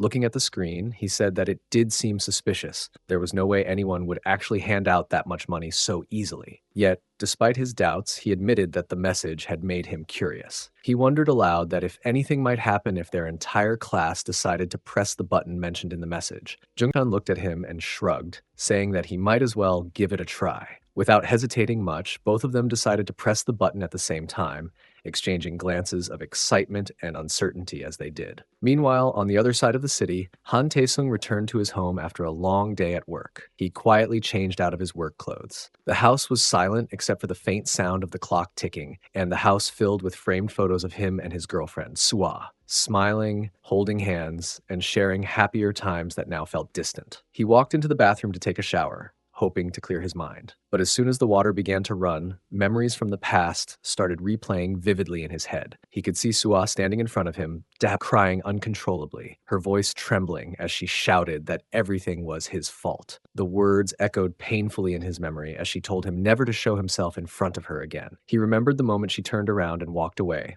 leaving him alone. After finishing his shower, Han Taesung stepped out of the bathroom and entered his room, and then reached for his phone lying on the table. Han Taesung, a Class 5 graduate, ranked number 1 in Squad 1, and currently working at a repair shop. It was a message from a group chat created by his former class seniors of Class 5. The message said that only 18 minutes were left, urging the remaining members to join the game as soon as possible. Taesung stared at the screen, surprised to see the group. The chat had been made by none other than Cheol. Seeing that name triggered an unpleasant flashback in Taesung's mind, a memory from the past when he had beaten Cheol badly and told him never to show his face again. Meanwhile, outside Taesung's house, Park Ah-hin and Cheol were standing together. Cheol appeared nervous and unsettled, glancing toward the building as he muttered to himself that he was already beginning to sweat. He worried aloud that the strange and unpredictable Han Taesung might come after him first, given their violent history. Ah-hin turned toward him and asked if there was anyone else besides Taesung that he was sure would show up. Cheol replied that around 10 people were still left to join, but he was confident that they would all eventually come. As they spoke, the roar of a motorcycle echoed from the street. A bike came to a stop right beside them, and from it stepped Kang Soo-jung and Na Eun-ha. Soo-jung looked at the two men standing there and called out to them, remarking that it had been a long time since she'd seen such familiar faces gathered together. Eun-ha, standing beside her, also looked at them and asked if they had already been waiting there for long. Cheol smirked and said that now, with the two of them present, the group was almost complete. He teased them by saying that they both looked even prettier since starting college, and burst into laughter after making the comment. Sojung rolled her eyes and stepped closer, mocking him by saying that he looked smaller than before. Irritated, Cheol retorted that it was only her boots making her seem taller, and told her not to brag. Before their playful argument could continue, Eun-ha looked toward the road and pointed out that someone else seemed to have arrived. Another motorcycle pulled up beside them, and the rider removed his helmet. It was Shin Chang-sub. He greeted everyone with a grin, saying that seeing them all together again felt incredibly nostalgic. Cheol started laughing again and commented that it was unbelievable how all these crazy people had gathered so quickly, as if no time had passed since their school days. Kang Soo-jung smiled faintly and said that if the leader had called for them to gather, she had no choice but to show up. Chang-sub asked bluntly if the purpose of their gathering was to confront Han Ta-sung. As he spoke, he was holding a knife casually in his other hand. Before he could say more, Soo-jung stopped him immediately, telling him that there was another reason they needed to deal with Taesung, and that violence wasn't the goal this time. At that moment, a car pulled up beside them, and the door opened. A woman stepped out gracefully, saying that she would try to talk to Taesung and convince him herself. The group turned to look, and everyone recognized her instantly. It was Sua. Soo-jung's eyes narrowed slightly as she looked at Sua and commented that she seemed to be getting prettier day by day, which she found irritatingly unfair. The woman, Chae Sua, was known to everyone there. She was the senior of Class 5, Han Taesung's ex-girlfriend, and currently a student at S University. While this tense reunion unfolded outside Taesung's home, somewhere else in the city, Park Ah-hin's biodata appeared on another person's screen, suggesting that someone was keeping a close watch on the group from afar. Inside a busy university cafeteria filled with the conversation and the clinking of trays, a girl sat alone at a table, focused entirely on her coursework. Her eyes moved steadily across the pages of her notes while her phone rested on the table beside her, its screen glowing softly. A notification had appeared moments earlier, and she had just read it carefully. The message reminded her to make sure she submitted the requested documents to the personnel department by April 25th, and it mentioned that meeting this somewhat coercive deadline would be considered most appropriate. She silently repeated the message in her mind, reminding herself not to forget it. Placing the phone back down in front of her, she returned her attention to her studies. Her name was Baek Jinju, a senior from Haegum High School, Class 5, and now an international business major at K University, known for having achieved a perfect score on the TOPIK exam. While she continued reading, the door to the cafeteria opened, and someone called out to her in a friendly voice. A young man entered and greeted her, saying cheerfully that she had arrived first as usual. Jinju looked up her notes and smiled, replying that she had indeed gotten there early, then asked if he had just arrived himself. He laughed lightly and told her that she hadn't changed at all. She still refused to let any time go to waste. His name was Lee Junwoo, also a senior from Haegum High School Class 5, currently majoring in English at K University. Jinju smiled and replied that if she didn't work harder than everyone else, she would end up at the same large domestic company as the rest of her classmates. She said that she wanted to aim higher, to work for a truly global company like Google or apple. Junwoo chuckled at her determination, telling her that full scholarship students like her really were on another level and that her goals were far beyond his own. Jinju laughed softly and told him not to exaggerate, saying that he was just being humble. She had heard that he, too, was a scholarship recipient. He nodded modestly and explained that he was only a part-time scholarship student, whereas she had not just a full scholarship, but even additional benefits. He added jokingly that she was probably the only college student who managed to earn money simply by attending university. Blushing a little at his teasing, Jinju told him to stop making her embarrassed and reached into her bag. She pulled out a small package wrapped neatly and handed it to him, saying that it was for him. Junwoo looked surprised and asked if it was a birthday present, saying that he hadn't expected her to remember. He thanked her warmly. Jinju smiled and admitted that she hadn't actually remembered it was his birthday. She had simply seen something in a store on her way there and thought it would suit him, so she decided to buy it. He opened the small package carefully, and inside was a stylish phone case. Junwoo grinned as he held it up, saying that it was perfect because he had been thinking about changing his phone case recently. He thanked her again, clearly pleased with the thoughtful gift. Just then, another girl entered the cafeteria, catching Junwoo's attention. He smiled and said that Boyun had also arrived. Jinju waved toward the new arrival and called out to her, motioning for her to come over. The girl, Ji Boyun, walked up to their table, smiling brightly. She greeted them, saying that it had been a long time since she had seen either of them, not since the end of the semester. Turning to Junwoo, she asked if his finals had gone well. Boyun, like Jinju, was also a Hagem High School Class 5 senior and an international business major at K University. Junwoo smiled back and said that his finals had gone all right. Boyun soon joined them at the table, sitting down beside Jinju and Junwoo with a cheerful smile. She was in a playful tone, remarked that thanks to Jinju's help, she had managed to keep her ranking this semester too. She laughed softly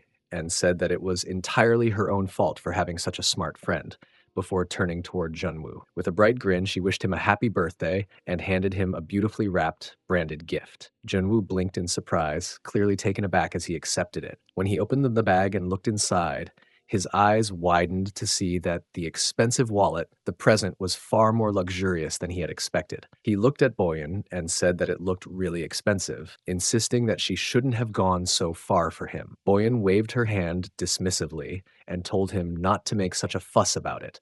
She said that it wasn't even worth $500 and that since they were friends, she felt it was natural to do at least that much for him. Jinju, sitting quietly across from them, felt a little embarrassed as she watched the exchange.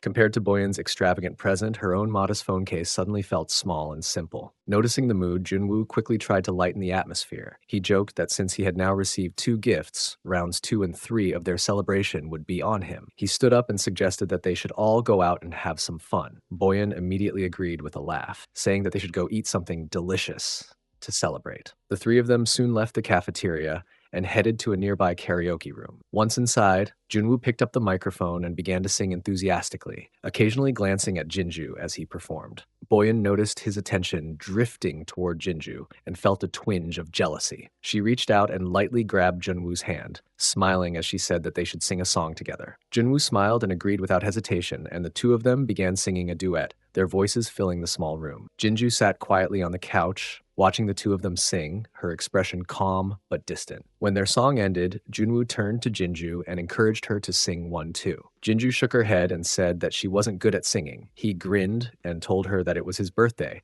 so she had to sing at least one song for him. After a brief pause, Jinju gave in with a small smile and said that she would try. When she began to sing, her soft, clear voice surprised both of them. The song was beautiful, and for a moment the entire room seemed to quiet down, leaving only her voice echoing gently through the speakers. After they finished their karaoke session, the 3 of them walked outside together. Junwoo looked at Jinju with a smile and said that she had claimed she wasn't a good singer, but her performance had been amazing. Jinju blushed slightly and replied that she wasn't that great, brushing it off modestly. Just then, Boyun's phone buzzed with a new notification. She picked it up and frowned slightly as she read the message. She told the others that it looked like Kim Cheol had just created a new group chat for their old senior class. Junwoo looked up in surprise, calling Cheol a bully, and asked if he had really done that. Jinju, curious, leaned closer and said that it had been quite a long time since they had graduated, so she couldn't understand the reason he would suddenly make such a group. Boyun scrolled further through the message and said that it mentioned a reward, 10,000 for everyone who joined. Junwoo pulled out his own phone, checked his messages, and said that he had also received the same text. He shook his head, saying that there was no way it could be real. A moment later, Jinju's phone buzzed too, and she saw the same message displayed on her screen. Boyan turned to Jinju and teased her, saying that since it was supposedly a class reunion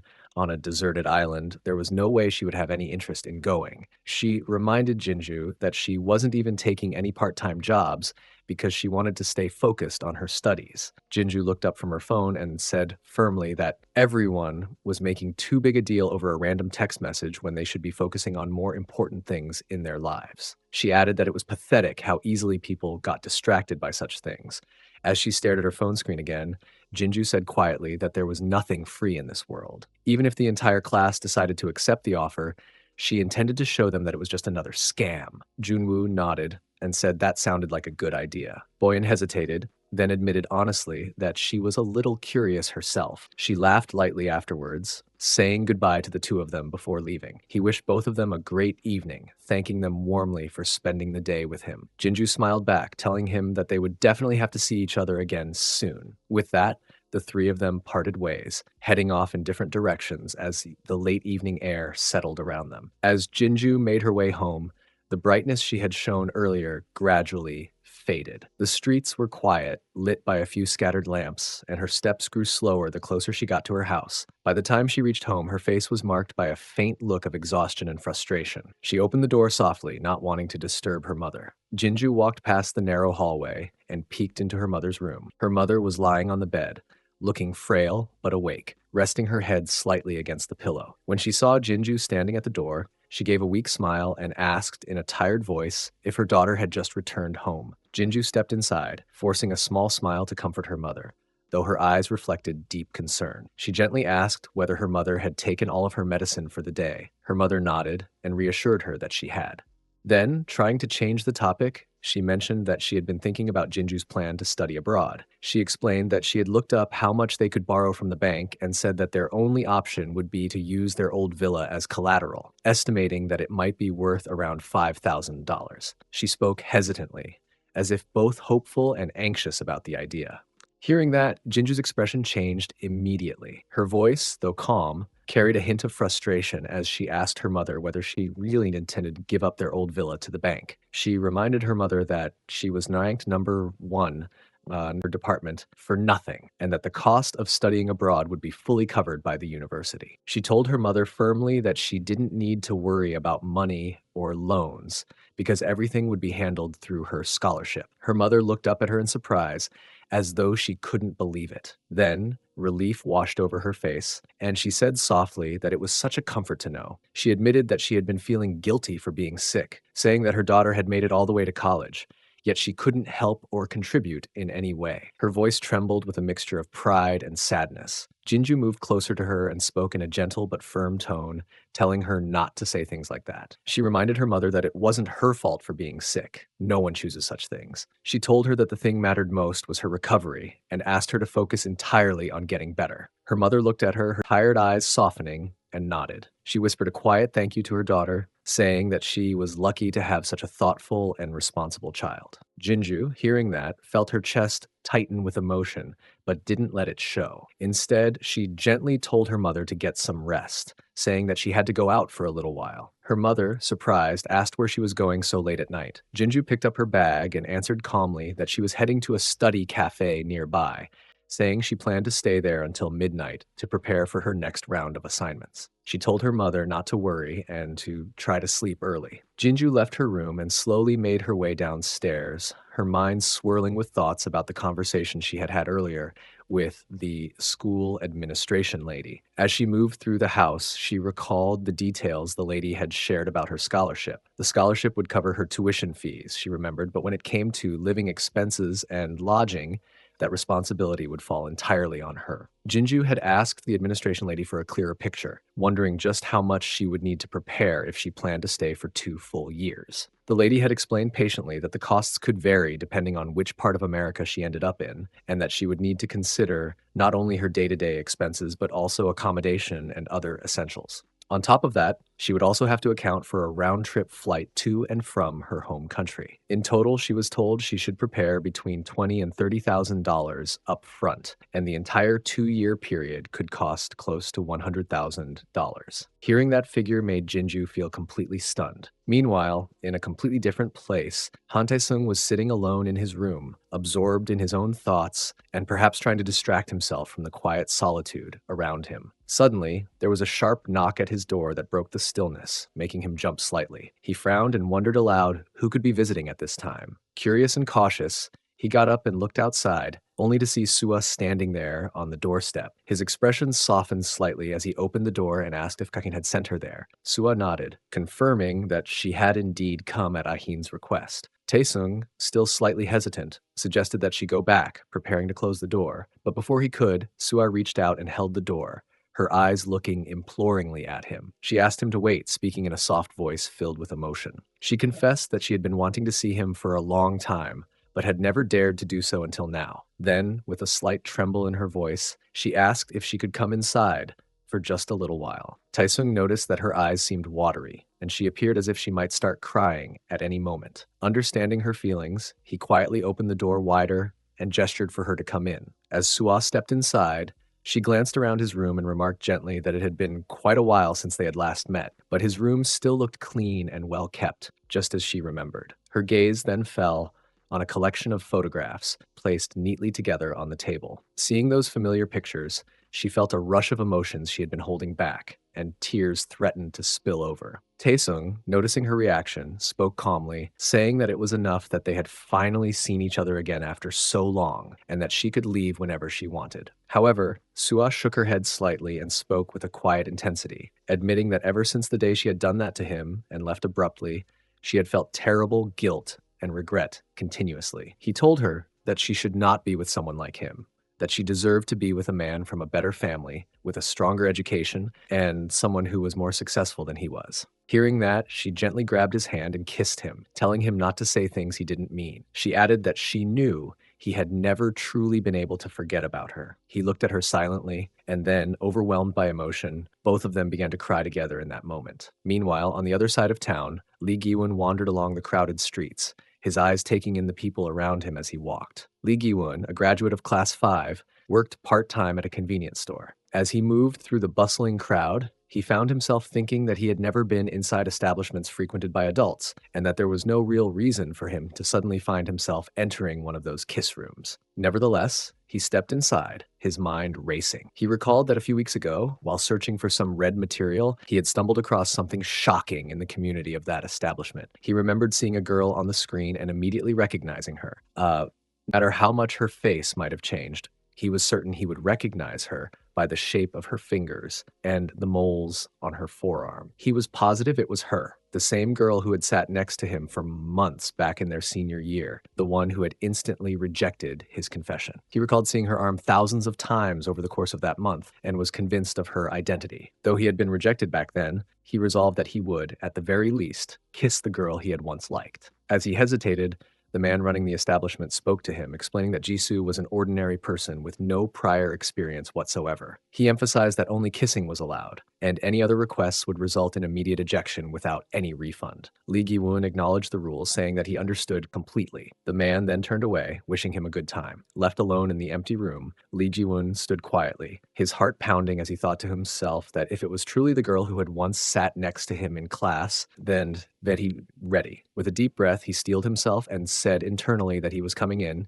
determined to finally confront the moment he had been waiting for. When the door opened, Gi-won was taken aback to see that it was Jinju who had appeared before him. He stared at her in disbelief, realizing it was truly her, and greeted her politely. Jinju, on the other hand, was completely shocked to find him there. She seemed startled and immediately tried to leave, but Gi-won gently held her hand, explaining that he was there simply as a customer. Jinju looked visibly nervous and asked how he had managed to find that place. Gi-won calmly replied that he had come across her picture on the promotional site. Even though her face was covered, he had recognized her by her arm and had instantly known it was her. She appeared hesitant and uneasy, as she told him that it had only been a week since she had started working there and that she was already planning to quit soon. She requested that he keep her secret and not mention it to anyone. Giwon reassured her that he had no intention of telling anyone. He added that even if he did, nobody would believe him anyway.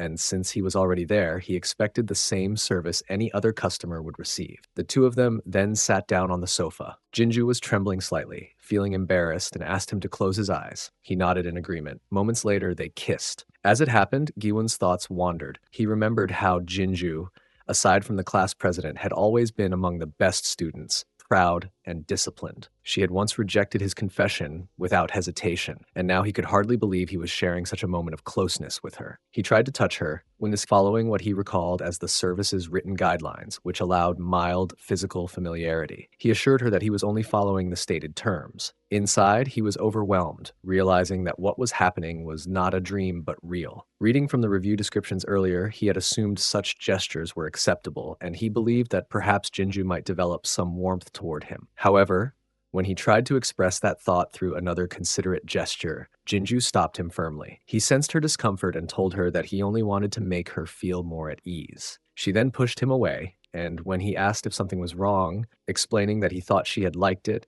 she reacted with anger and frustration. He tried to calm her down, mentioning that they had already kissed, and even offered to compensate her more, suggesting that they could do a wholesome cardio training together. Jinju told him that such a session would cost $500 and that she would agree only if he paid the amount. Giwon told her he did not have cash on him but could transfer the money immediately. He quickly took out his phone, made the transaction, and showed her the confirmation. But as soon as she saw it, Jinju suddenly slapped him and ran out of the room in distress, leaving Giwon sitting there in stunned silence. Jinju ran through the empty street toward her home, her breath heavy and uneven. Back in the store, Giwon stood frozen in disbelief, staring at the door through which she had disappeared. He muttered under his breath that perhaps he had just been deceived. Maybe he had really been scammed. The realization hit him hard, and for a moment he simply stood there, unable to move. Just then, the store owner approached with a suspicious look. His voice was sharp and accusing as he asked if Giwon had done something wrong. He pointed out that the girl,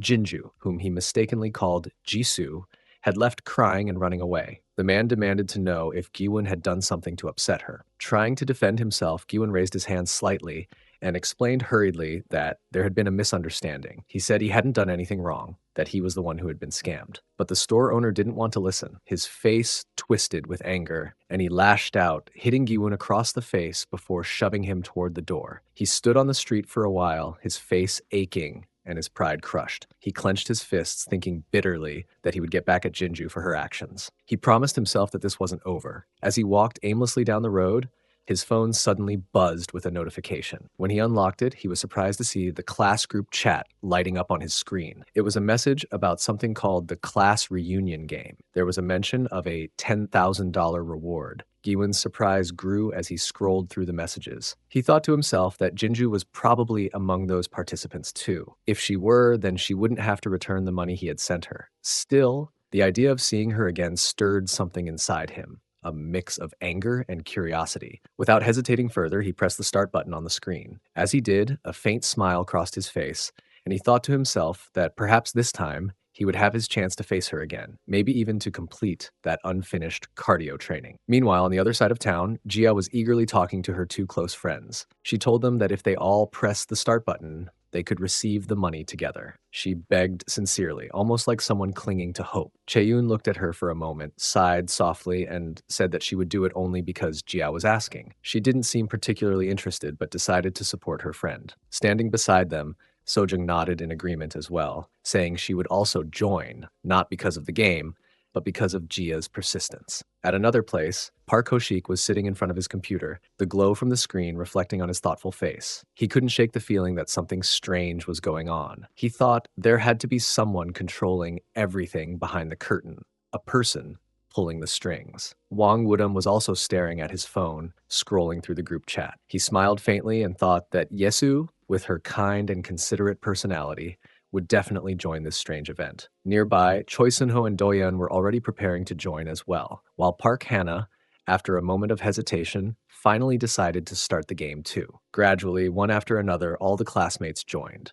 The counter on the screen climbed higher until it showed 31 out of 32 participants. Only one person had yet to accept, and there were just 5 minutes left before the time limit. Outside the Taesung residence, Chinyol stood under the dim evening light, holding his phone with a confident grin. He muttered that everything would be complete once Taesung joined. Then the game would officially begin. Standing beside him, Kang Sojung checked the timer anxiously and remarked that there were only 5 minutes left. She said it looked like Sua had failed her mission and that she was tempted to go inside Taesung's house herself to deal with the situation. Just then, the front door opened and both Taesung and Sua stepped out. There was a strange, tense silence for a moment as all eyes turned toward them. The air between the group felt heavy with unspoken thoughts. Park Ahin, who had been standing nearby, looked at Taesung and said it had been a long time since they had all met like this. Taesung glanced around at everyone, his expression calm but distant. He said that although he had once declared that he had no intention of ever reconnecting with them, he had changed his mind. This time he was ready to move forward with them again. Moments later, the last participant confirmed their entry. The screen on everyone's devices began to flash, showing a loading symbol. Then, suddenly an image appeared. A man wearing a mask that covered most of his face. His distorted voice echoed through their phones as he announced that this was an incredible surprise, that all 32 members of Senior Class 5 had joined the game. Jia immediately shouted, demanding to know about the money. Chaeyoon also raised her voice, asking if any of it was even real. All around, confusion turned into excitement as everyone looked at their phones and saw notifications appear. The money had actually been deposited into their accounts. Yoonha broke the silence with a faint smile, saying that things were about to get very interesting. The masked man's voice continued, explaining that the game had already begun. He said he would now reveal the time and location of their next step. They were to depart by ship aboard a vessel called the Angel Star. He announced that the departure time would be tomorrow at 3 p.m. from J Harbor. His tone carried a mix of mystery and challenge, as he added that once every single participant boarded the Angel Star within the given time limit, an additional $20,000 would be deposited into their accounts. The next morning, Jia was brimming with excitement as she prepared to go shopping with her two close friends, Chaeyoon and Sojung. Chaeyoon, however, looked a little exhausted as they walked together. She sighed and reminded Jia that they had gone to bed only when the sun was rising, still tired from the confusion and tension of the previous night's incident. Yet, despite the exhaustion, there they were, wandering through the shopping district at 10 in the morning. Still full of enthusiasm, brushed off the fatigue with a wide smile. She said that she couldn't help it because the new season's collection of beachwear had just arrived, and she had been waiting eagerly for it. As soon as they entered the store, Jia hurried toward a rack of brightly colored bikinis. Holding one up, she turned toward her friends and asked playfully how she looked. Sojung smiled warmly and told her that she looked very pretty. Chaeyoon, teasing as always, added with a smirk that she wasn't very pretty, but rather just a little cute. Encouraged by Jia's excitement, both Sojung and Chaeyoon began trying on different outfits as well. They twirled in front of the mirrors, asking each other for opinions, giggling at the bright colors and the daring designs. Sojung hesitated and murmured that she wasn't sure she wanted to wear something like that, but Jia's energy was contagious. She clapped her hands together and insisted that they should go to the beach after shopping, that it would be the perfect way to enjoy the day. On the other side of town, Choi Sungmin and Lee Yeonmi were lying lazily on the bed, having a wholesome wrestling battle. Yoonmi still looked lost in thought as she turned toward him and said she couldn't believe everything that had happened the day before. Sungmin groaned softly, covering his face with his arm, and admitted that the entire situation had been terribly embarrassing. He joked that if things kept going like this, they might end up dating just because of that. Yoonmi looked at him with a mix of amusement and annoyance, calling him a troublemaker. She reminded him that he had participated in the wholesome cardio training in front of everyone, and that it had caused quite the scene. Sungmin quickly apologized, saying that it had been purely accidental and that he hadn't meant to embarrass her. Yoonmi crossed her arms and said she wasn't going to forgive him that easily. As they continued, Yoonmi asked whether he was going on the upcoming trip with his classmates. Sungmin nodded, saying that he had no choice because his class friends would never let him hear the end of it if he didn't. Yoonmi gave him a stern look and warned him not to get too friendly with the girls from his class. Sungmin laughed, brushing off her worry, and assured her that she had nothing to fear. He wasn't exactly popular among his classmates anyway. Meanwhile, across town, a video call had been initiated among all 32 participants of the class. The screen was filled with sleepy faces, laughter, and bits of chatter. Some of them were asking if everyone had woken up yet, and others were joking that they were still half asleep. Among them, Park Hannah appeared on the screen, looking a little flustered. She nervously mentioned that she only had workout clothes to wear and wasn't sure if they would be appropriate for the trip. On the other hand, Sungmin and Yoonmi were fully engaged in their cardio routine. Yoonmi, catching her breath between exercises, remarked with a hint of teasing that Sungmin probably did not realize certain things because of his naivety. She suggested that many girls must have shown interest in him over time, but he might have been completely oblivious. Then, shifting the topic slightly, she said there was no way a trip could actually take them to a deserted island, but she admitted with some excitement that she really wanted to go along with him.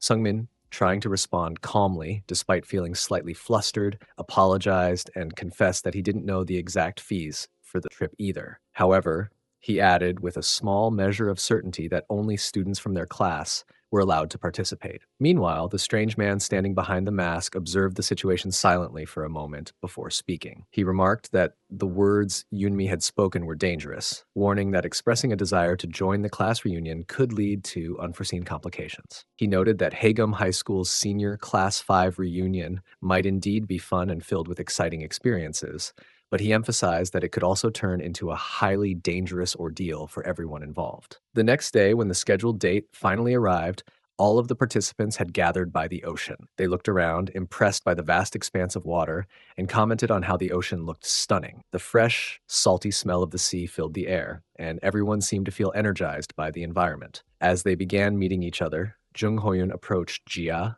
Chaeyoon, and Sojung. He observed that it seemed the three of them had not changed much over the years and asked whether they often met. Jia responded warmly, saying that it was wonderful to see all of them again after such a long time. Sojung added that yesterday had been the first time in a long while that they had all gathered together, giving a sense of nostalgia to the reunion. Meanwhile, Chaeyoon ran into Lim Jungchan. Jungchan commented on how the group had once appeared rather dull and unremarkable, but he noted that their style seemed to have improved considerably over time. He asked if any of them had girlfriends, clarifying that Sungmin had recently started dating someone just 2 days ago. Sungmin immediately felt a wave of embarrassment and protested that it was unnecessary to announce such things aloud, feeling self-conscious and flustered by the attention. Chaeyoon, intrigued by the development, asked whether Sungmin had really become a couple only yesterday. Jia, observing the playful exchange, commented lightly that girls never seem to leave good-looking guys alone. Sojung, sensing that the conversation was getting off track, interrupted them to ask whether they were seriously considering getting on the boat. Jung Hoyen, eager to motivate everyone, explained that if all of them boarded the boat, they would literally be able to earn double the money. He emphasized that collectively, it could amount to $30,000, a true jackpot for everyone involved. Lim Jungchan, however, voiced his concerns. While acknowledging that the situation was intriguing, he pointed out that everything about it seemed suspicious. He reflected that abducting even a single person would be alarming, and the thought of taking 32 people was utterly insane. He reminded everyone that this was not a movie and that such actions in reality would be completely reckless. Sojun couldn't shake a sense of unease. She thought to herself that he was not entirely wrong, but her instincts were warning her that something felt off. Behind her, however, the rest of the group was already caught up in excitement, celebrating the money they were about to earn. About 30 minutes later, all 32 members were finally ready to board. Sung-tae stood beside Sojung and brought up the previous day's car accident, asking if she had been hurt anywhere. Sojung reassured him calmly, explaining that she was fine and that it had not been a serious accident. Meanwhile, Chaeyoon turned to Park Hannah and mentioned that he had heard she was preparing for a competition,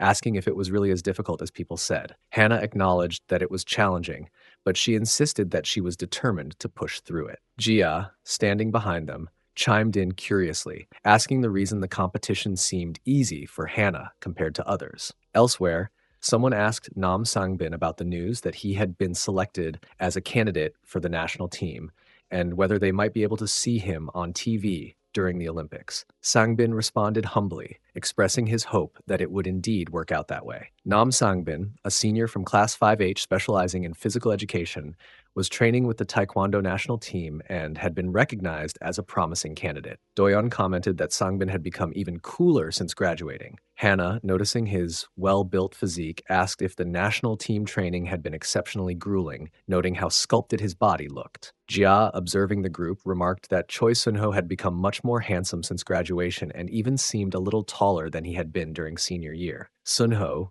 teasingly called Hoyeon smaller in comparison. Choi Sun-ho, a senior from class 5, now worked at his father's Japanese restaurant and had once been secretly involved with Na Doyeon. Jia asked if Sun-ho currently had a girlfriend, to which Doyeon admitted that she did not know and couldn't be sure either. Woodham stood beside Choi Yeso, teasing her as he inquired how she had managed a particular situation, pointing out that her company president would not have taken the matter lightly. Yesu explained that she had been reprimanded and that her group members were upset, so she couldn't stay for long. Woodham noted that he had heard her group was planning to debut in the latter half of the year and jokingly asked if she would pretend not to know him once she became a big star. Yesu hesitated and responded that would be glad if they simply did not follow up, since their company was not very large. Woodham, encouragingly, added that he had listened to the demo of her song and thought it was excellent, expressing confidence that she would achieve great success. He suggested they make some good memories together while they had the chance, and Yesu agreed, saying, "Sure." A boy was standing quietly nearby, observing and listening to the conversation unfolding among the others. In another corner, Jinju, Junu, and Boyun were seated together, deep in discussion about the potential reward from the event. Junu asked thoughtfully if they really believed they would be able to receive such a large amount of money. Boyan replied with a hint of confidence, pointing out that the organizers had promised $10,000 initially, so it didn't seem unreasonable to assume that they might actually give $20,000 as well. Junu, still skeptical, shook his head slightly and admitted that he could not understand the reasoning behind such generosity and the reason anyone would willingly give such a huge sum of money to all of them. Boyan considered the possibilities and suggested that perhaps it was the whim of an insanely wealthy individual who had decided to organize this event purely for fun, and that they, being part of the senior class, had simply been lucky enough to be selected. Junu reflected on this, imagining the event from the perspective of a rich person, thinking that it would indeed be fascinating to watch the unfolding events from that vantage point. At that moment, someone quietly approached from behind and placed a hand gently on Jinju's shoulder while she was preoccupied with her phone. Startled, she quickly turned around to see who it was, and her eyes widened in shock when she realized it was Giwon. He asked her to step aside with him for a moment, and they moved to a separate corner, away from the main group where they could speak privately. Giwon began the conversation by reassuring her that he had no intention of asking her to return the $500 she had owed him. Jinju quickly responded, clarifying that she had not planned on returning it anyway, her tone firm but calm. Giwon then shifted the topic, reminding her that she had made a promise to have a workout session with him, and he expected her to honor it. Jinju hesitated, her voice tinged with suspicion as she asked if he was planning to threaten her or expose to everyone that she worked at a kiss room. She added with a trace of defiance that even if he tried, nobody would believe him. Then, he showed Jinju a recording of her voice from the time she had spent in that room. As she listened, she was completely shocked, unable to believe everything she was hearing.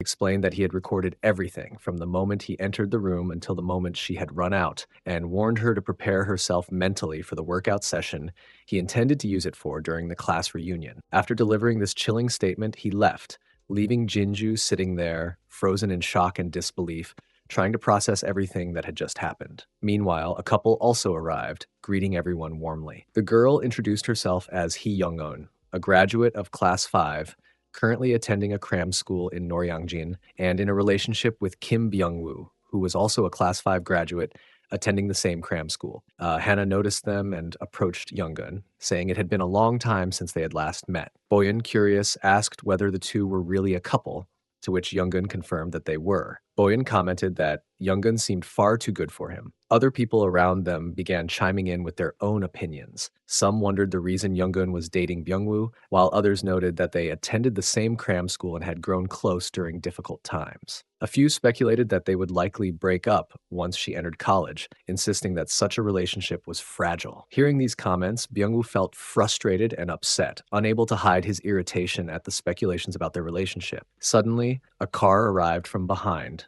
drawing everyone's attention. Sungmin noticed the vehicle and realized that the Park Ah-hin gang had arrived. He muttered to himself that he did not want to see them again. The gang stepped out, greeting everyone casually, saying it was nice to see them after such a long time. Chinyol was with them as well, reminding the group that they should thank him for gathering everyone there. The sudden appearance of the delinquents shocked all of them. Sungmin, thinking to himself, wondered how they were still attempting to cause trouble, even though they had all graduated. At that moment, a ship arrived, drawing everyone's attention. Sungmin announced that the ship had arrived and identified it as the Angel Star, the vessel they would be boarding. It was enormous, its size dwarfing the people around it. Kang Sojung looked at the shape of the ship in awe, remarking that it had truly arrived. Chinyol commented that it was impressive, calling it fire, while some members of the group looked around, appearing confused and unsure about getting on the ship. As the ship arrived, everyone present grew visibly excited, shouting and speculating about the additional $20,000 they might receive, which would bring the total to $30,000 collectively. The prospect of the money had everyone buzzing with energy and anticipation. Suddenly, Chinyol stepped forward, addressing the group. He called for everyone's attention and praised the Class 5 members for diligently following the Mad Crew,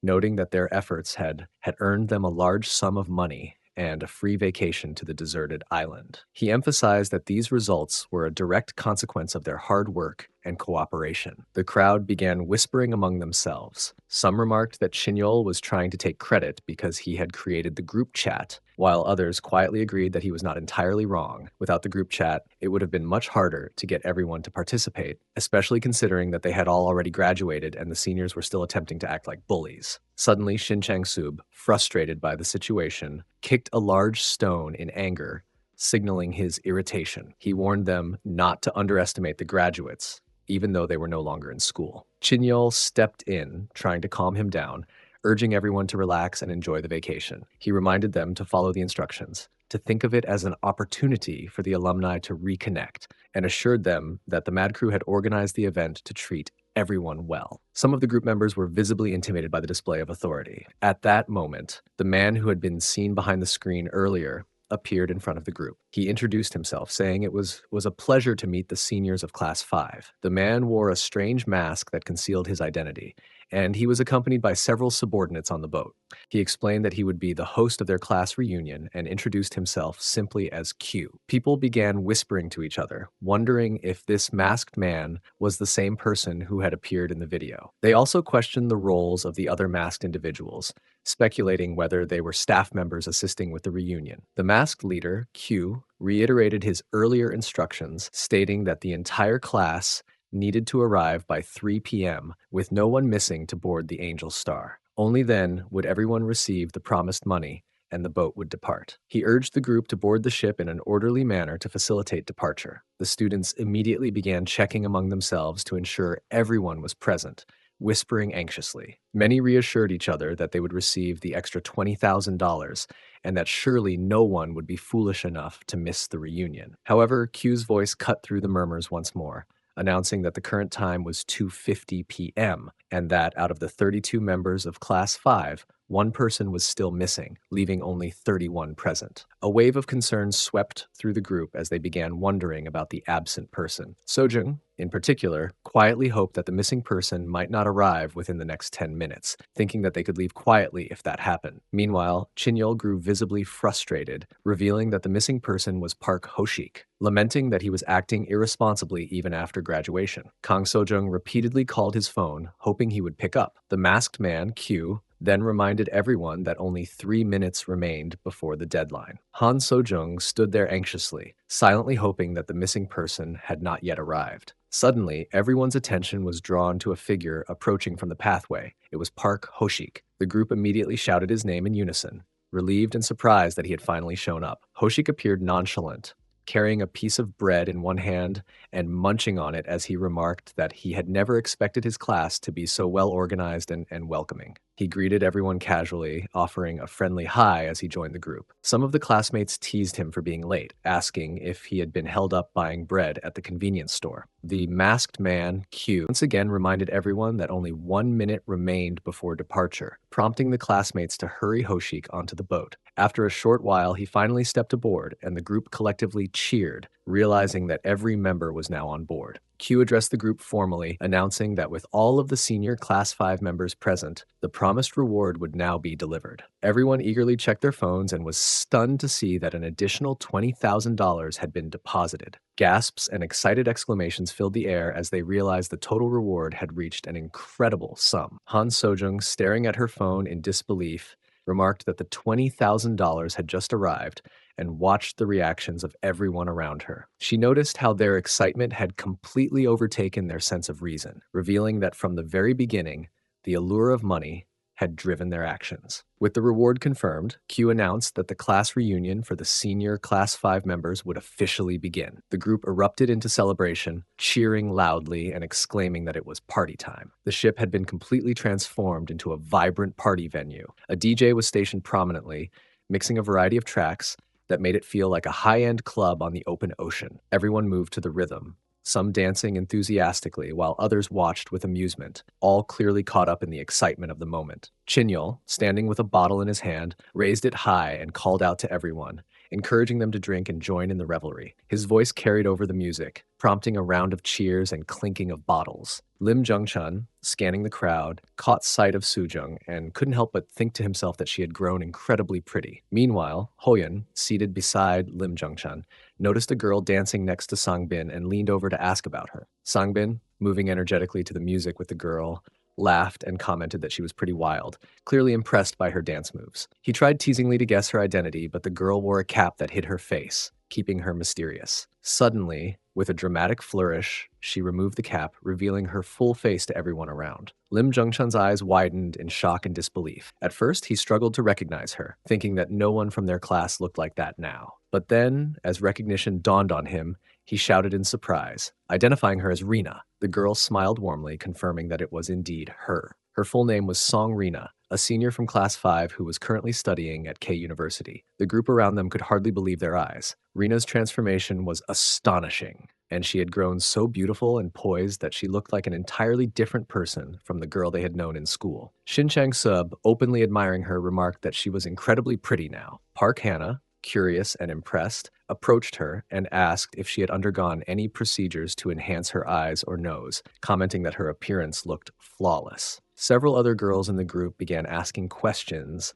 about where she had done the procedures, clearly intrigued by her transformation. Jia added her observation, noting that Rina appeared slimmer and more determined, suggesting that she had clearly put effort into her appearance and self-discipline. Lim Jungchun, still staring in disbelief, reflected internally on how dramatically someone's appearance could change. The girl they had known as the overweight and less attractive Song Rina had now become stunningly beautiful, a complete transformation that left him speechless. He couldn't help but think about how society placed so much importance on appearances, marveling at the stark contrast between the Rina of their school days and the confident, striking woman before them now. All the girls gathered around Rina, commenting on her appearance and openly praising her beauty. They marveled at how stunning she had become. Lim Jungchun noticed her too and thought to himself that Rina, who had once been a quiet, withdrawn girl, was now confidently engaging with everyone and fitting in seamlessly. Lim Jungchan then glanced at Choi Yesu and mused quietly that he had been hoping to see her dance a little during the party, but it seemed that dancing was far from her mind tonight.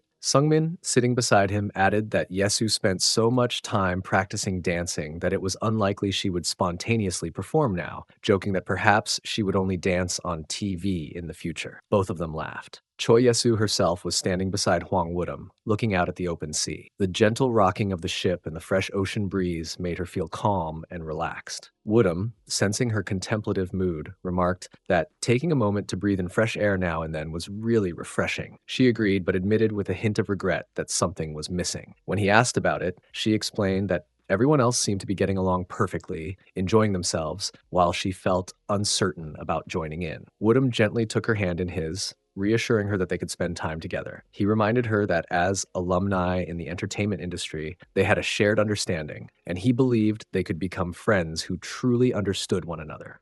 Yesu thanked him for his kind words, but quietly noted that she still had not debuted, making her feel hesitant. Before the moment could continue, someone approached and interrupted them. It was Yu Sang-gyun. He handed her an album, and Yesu's eyes widened in surprise. She asked if he was really giving it to her, and expressed her gratitude. Sang-gyun explained that he had brought it specifically for her. As she carefully opened the album, she recognized herself from earlier performances, noting with nostalgia that one of the pictures was from when she had been busking in Hongdae. Flipping through the pages, she recalled the times she had performed for community events in Gyeongju and other distant locations. She looked at him in disbelief and asked if he had really been following her to take all these photos. Sang-gyun hesitated for a moment before admitting that he had. He confessed that Although it was a bit embarrassing, he had been unemployed at the time, and watching her perform had brought him joy, which had motivated him to keep documenting her performances. Yasu, touched by his dedication, said that she would cherish the album forever. Sangyun smiled, expressing how glad he was that she appreciated it, and asked if he could take a photo with her. She agreed, and they posed together for a picture. Woodham, watching the exchange, felt a twinge of frustration. He had been in a good mood with Yesu, but Sangun's sudden appearance had interrupted the moment and unsettled him. Meanwhile, elsewhere on the ship, Lee Junu was sitting with two of his friends, discussing the mysterious masked man who called himself Q. Junu complained that the man had not explained anything about the vacation and had simply disappeared, leaving the other staff members acting as though they were mute and refusing to answer any questions. Boyan, however, shrugged, observing that it was a party on a ship, and thought it was pretty cool. He glanced at Jinju, who was sitting quietly, and asked if she was feeling comfortable or if she might be seasick. Jinju admitted that she felt a little dizzy. Boyan quickly handed her some medicine he had brought just in case, and Jinju thanked him before excusing herself to go to the restroom. As she entered, her mind was racing. She thought about the potential consequences of the day, realizing that she might indeed have to participate in the workout session with Giwon by the end of the day, even if she wanted to avoid it. She worried about how far he might go if he decided to blackmail her. Just as she was settling into the restroom, Giwon appeared, startling her slightly. He spoke confidently, reminding her that she should have prepared herself and that it was time to start the wholesome cardio session right there.